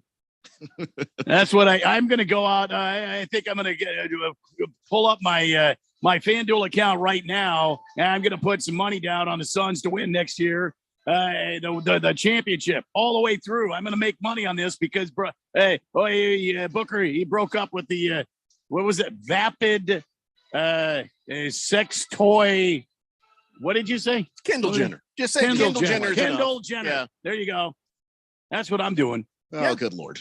I'm just saying this could mean good things for the future. Absolutely. Fingers crossed. That's all I'm saying. I hope right so. there. 888-368-1580. Other Phoenix Suns news. I guess we're getting to a point now where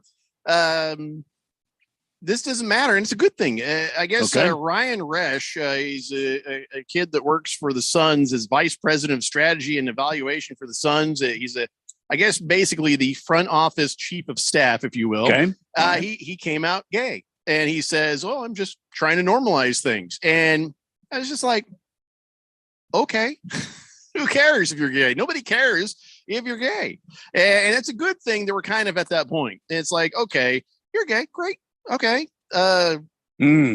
Yay. I mean, the CEO of the Suns, Rick Welts, he had already come out gay a while ago, back in 2011.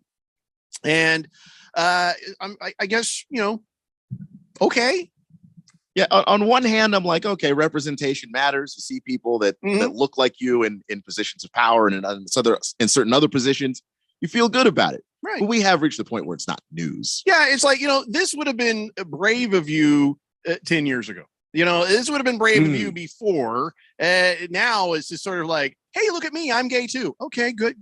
Thumbs up. Good job, I guess. Hey, good job. I don't know what to say. Yeah. And, I guess Hooray! It's good normalize, but I would hope we get into a point where nobody gives a damn what your sexuality is. We're going to judge you on your work. And it seems like you're in a winning organization. Good job for that. Can't really get excited about who you want to boink. I'm more thinking about what the hell the Suns are going to do this year. Who you want to boink? Yeah, I don't care. Do you care who I want to boink? I mean, we all know I want to boink my wife, but wow, I've missed you, man. What?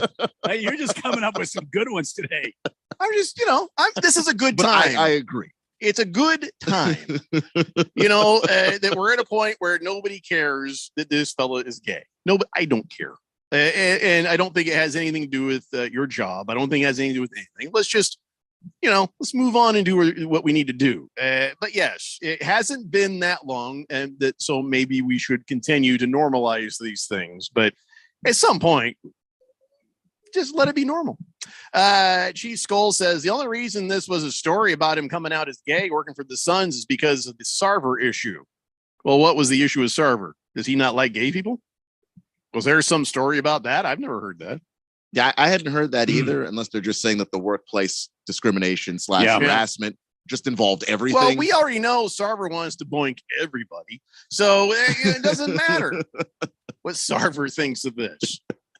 Hefty Lefty says, doesn't that mean Booker won't be taking it to the hole anymore? What? No, I think he'll still drive the lane. I don't think this would be an issue with that. Oh, wow. Bala 51 says, I heard the moist one was all dried up. Stop.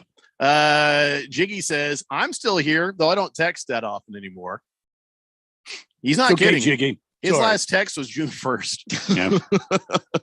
Good Cat says, not sure if this was read. What about a new game called Pickled Balls? For every time you lose a point, you have to take a shot. Just don't like drinking games. Just give me the booze. I'll drink it. Yeah. Why does there have to be a game around it? Just give me the drink. We both win.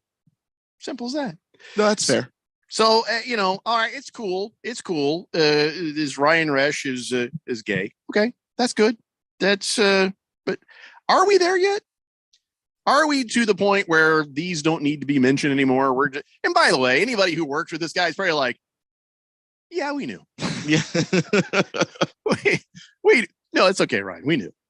I mean, does it matter? I think in some places it still matters. I don't know about here because I'm still newish here, but like if someone were to say, if someone like the Atlanta Hawks organization said that where I was in Georgia, yeah, it would have meant a lot there because that's still, we still haven't quite reached that point, and little many more Bible places still in the South. belt there. Oh yeah. I got you. All right. Well, hey, power to him, making it normal. I'm cool with that. All right. We got to take a break. When we come back, we've got on this date in big Georgia sports history and other assorted things. It's the Daily Blender here on 1580 The Fanatic. Hey guys, it's Stephen McCollum from the main event here on 1580 The Fanatic. And if you haven't heard, the show is now noon to 2 p.m. Monday through Friday. D-backs continue their season. We'll give you the latest on what happens on the diamond. We go around Major League Baseball and look at the league. NHL Final continues as we get closer to a team hoisting the Stanley Cup. We watch NFL news as we get closer to training camp and more. Join me, Stephen McCollum, on the main event Monday through Friday at the new time, noon to 2 p.m. here on 99.3 FM and 1580 The Fanatic. Contractors, are you missing out on jobs due to lack of bonding? When your current bonding holds you back, call Arizona's #1 bond managers at Constructors Bonding. They have the market relationships and expertise to take you where you want to go. Serving all types of contractors of any size, licensed in all states. When you need better bonding, call Dave McKee Constructors Bonding, 602-432-5929, or visit cbialliance.com. Welcome to Allstate, where saving on your auto insurance is kind of like a joyride. You, your car, and an open Arizona road. Maybe your best friend, too. The music is chill, and so is the traffic. You and your friend both look over at each other, and then he puts his head back out the window.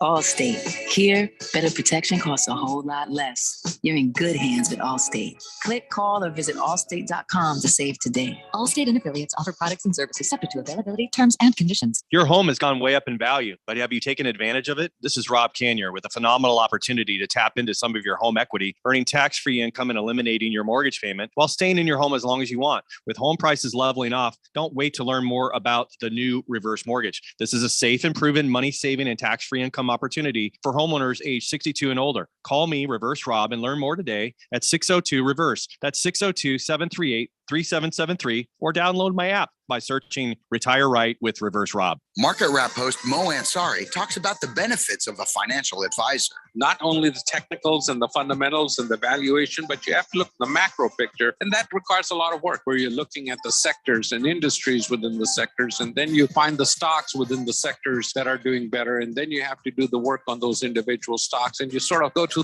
tons of sand before you find those nuggets of gold. And the discipline to do that continuously, day after day, week after week, month after month, year after year, that is the hard part. People become traders, but they have a job, they've got a family, they get distracted, and then you look at it 3 weeks later and it's all history. Like your personal trainer who keeps your health on check, this is why you need a financial advisor to keep your emotions in check. If you need help keeping your investments on track, call pound 250 and say talk to Mo, or go to compact.com and click on the Get Started button. That's COMPAK.com. Compact Asset Management is a registered investment advisor, funds custodian, Fidelity Institutional Wealth Services, member FINRA, SIPC.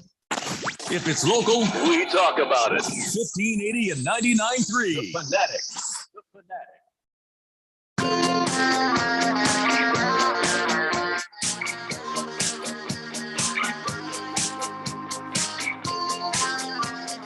It's the Daily Blender here on 1580, The Fanatic. New texter here on the text line. A new texter, probably been a long-time listener because potheads generally are very slow to get around to texting in, says, wow. Healthy version of drinking games, replace them with weed. Yeah. Yeah. It's a very strange sensation now that they've legalized a bunch of stuff.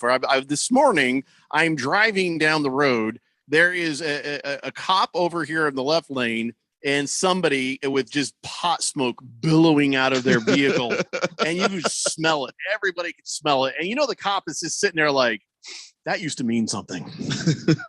That used to mean I get to pull this guy over. Now it is legal, right? Is it legal here? Well, it's legal, but you can't be smoking it while you're driving, man. That's like still drinking DUI. and driving? Yeah, it's still, just like drinking and driving, man. Well, I guess it's still under the influence. Yeah. Yeah, the Queen Creek cop, I guess, doesn't care. I guess. Yeah, well, whatever.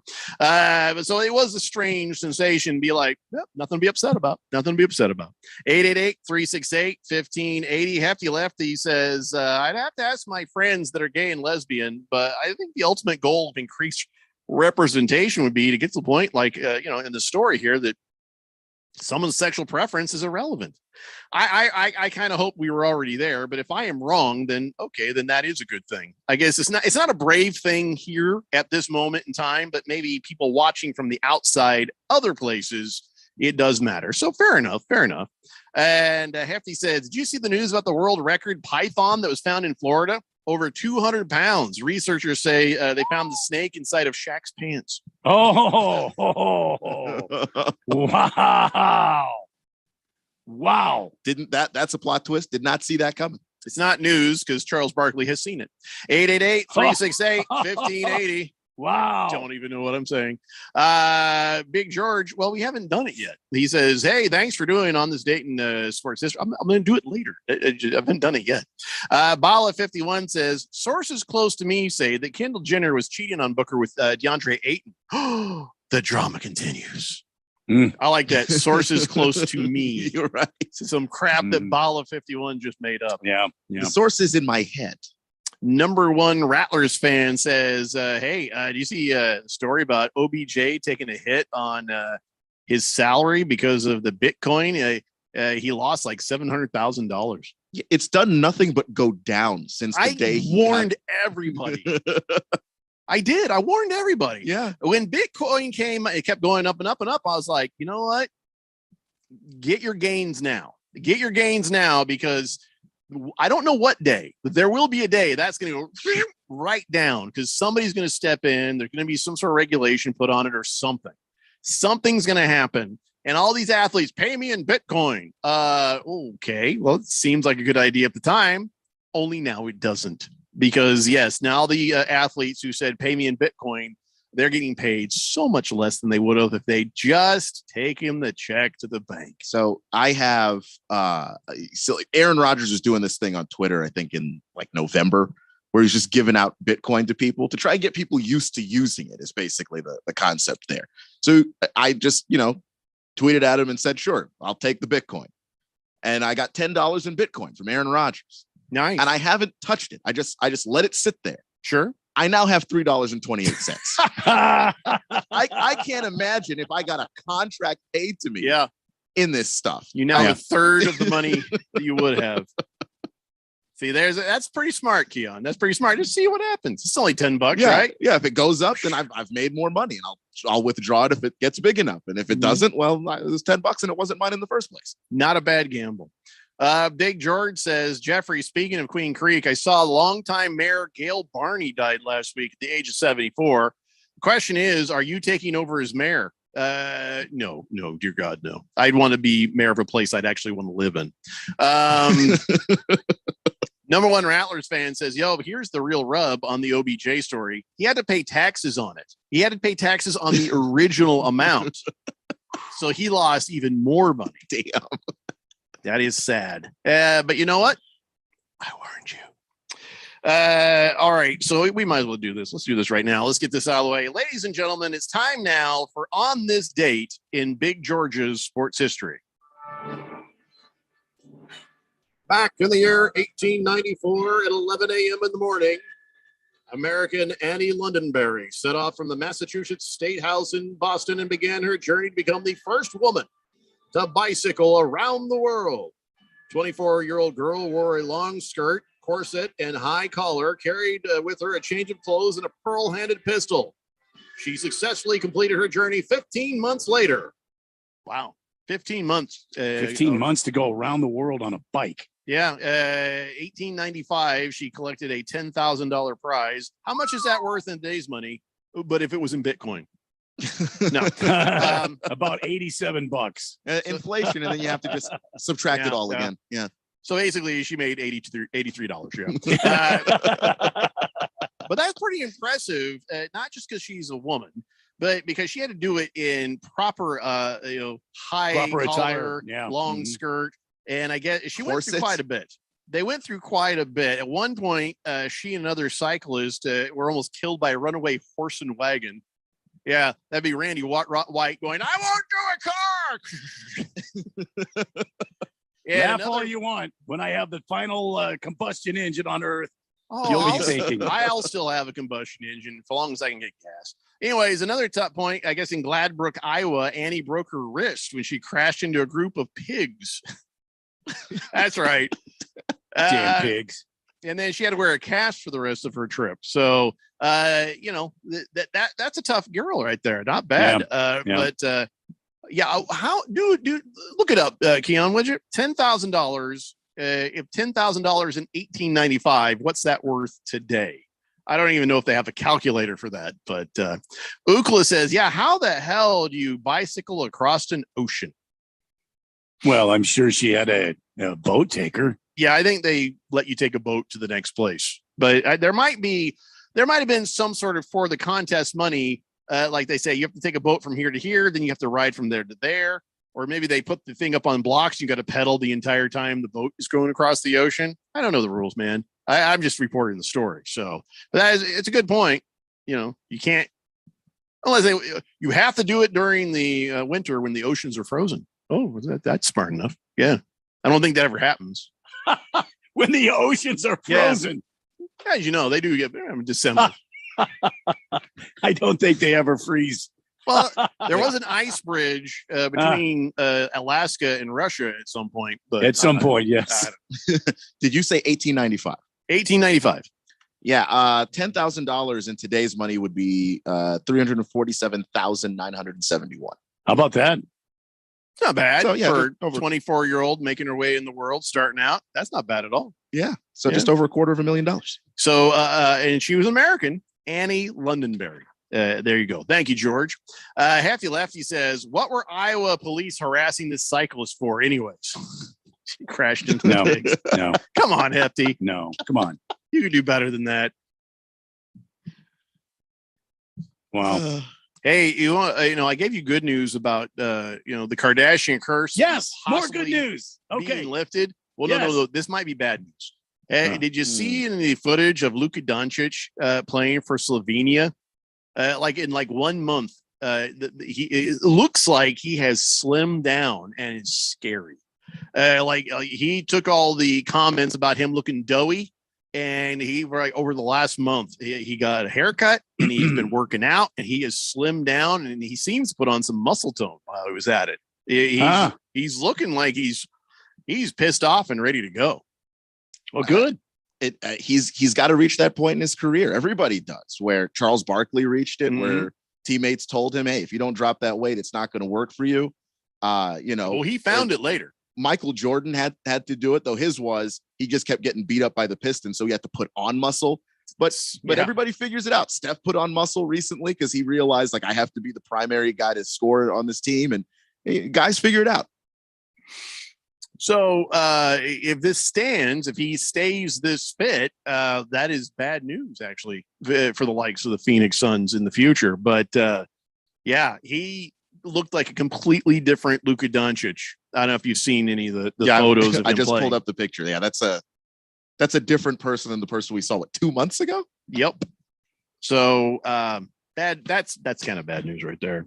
I don't know if this is bad news or not, but the Lakers have signed the sons of Shaquille O'Neal and Scottie Pippen. It's neutral news. Well, that's the sons of two greats. Well, are they not that great? Sharif O'Neal, he signed for the Summer League. Scottie Pippen Jr., he got himself a 2-way contract, which means he'll spend most of his time playing in the G League, but he could get called up to the roster during the season. So are these guys just not that good? I think with Scottie Pippen's son, there might be something there. With Sharif O'Neal, I just think he's been injured enough. I don't know what he can give you. Is Sharif the one that had the heart thing? Or is that a different? Yeah, he had the heart thing. And then this past season, he was dealing with foot and ankle stuff. Poor kid. That stinks. But anyways, so I guess that's something we don't need to worry about, at least at the moment. Not at the moment. No, those guys are developmental, and if they become something, it'll be a big story, but it's not anything right now. Bala 51 says, 1 month of not eating Texas barbecue will do exactly what Luka needs. Wait till he gets back to the States. He'll be back to playing weight again. And the other thing is he's playing with Slovenia, so his season kind of never stopped. His problem is that in the off season he goes away, and then when he comes back, you go, "Oh, it's Fat Luka again." Are we gonna? I think because he's still playing basketball, he just kept on losing weight. Mr. Wilbur says Randy and Keon did that last week when they thought they'd lost their dead weight, but then you showed up today. Oh my God! That made me laugh. Hefty Lefty says, "Sorry, that joke was low hanging fruit, and I was hungry." Yeah, you eat. You go ahead and eat, Hefty Lefty. You've got a pretty good record. Do we have any time left in the show? Is there any time to do anything? Or are we just completely out of time? We've got 2 minutes, including the outro. I think we can spin the wheel, right? Spin the wheel of sports, see what happens next.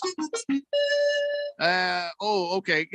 Vince Carter has made a mistake that a lot of athletes made, and that's keeping large amounts of cash around the house. Somebody broke into Vince Carter's house and stole $100,000.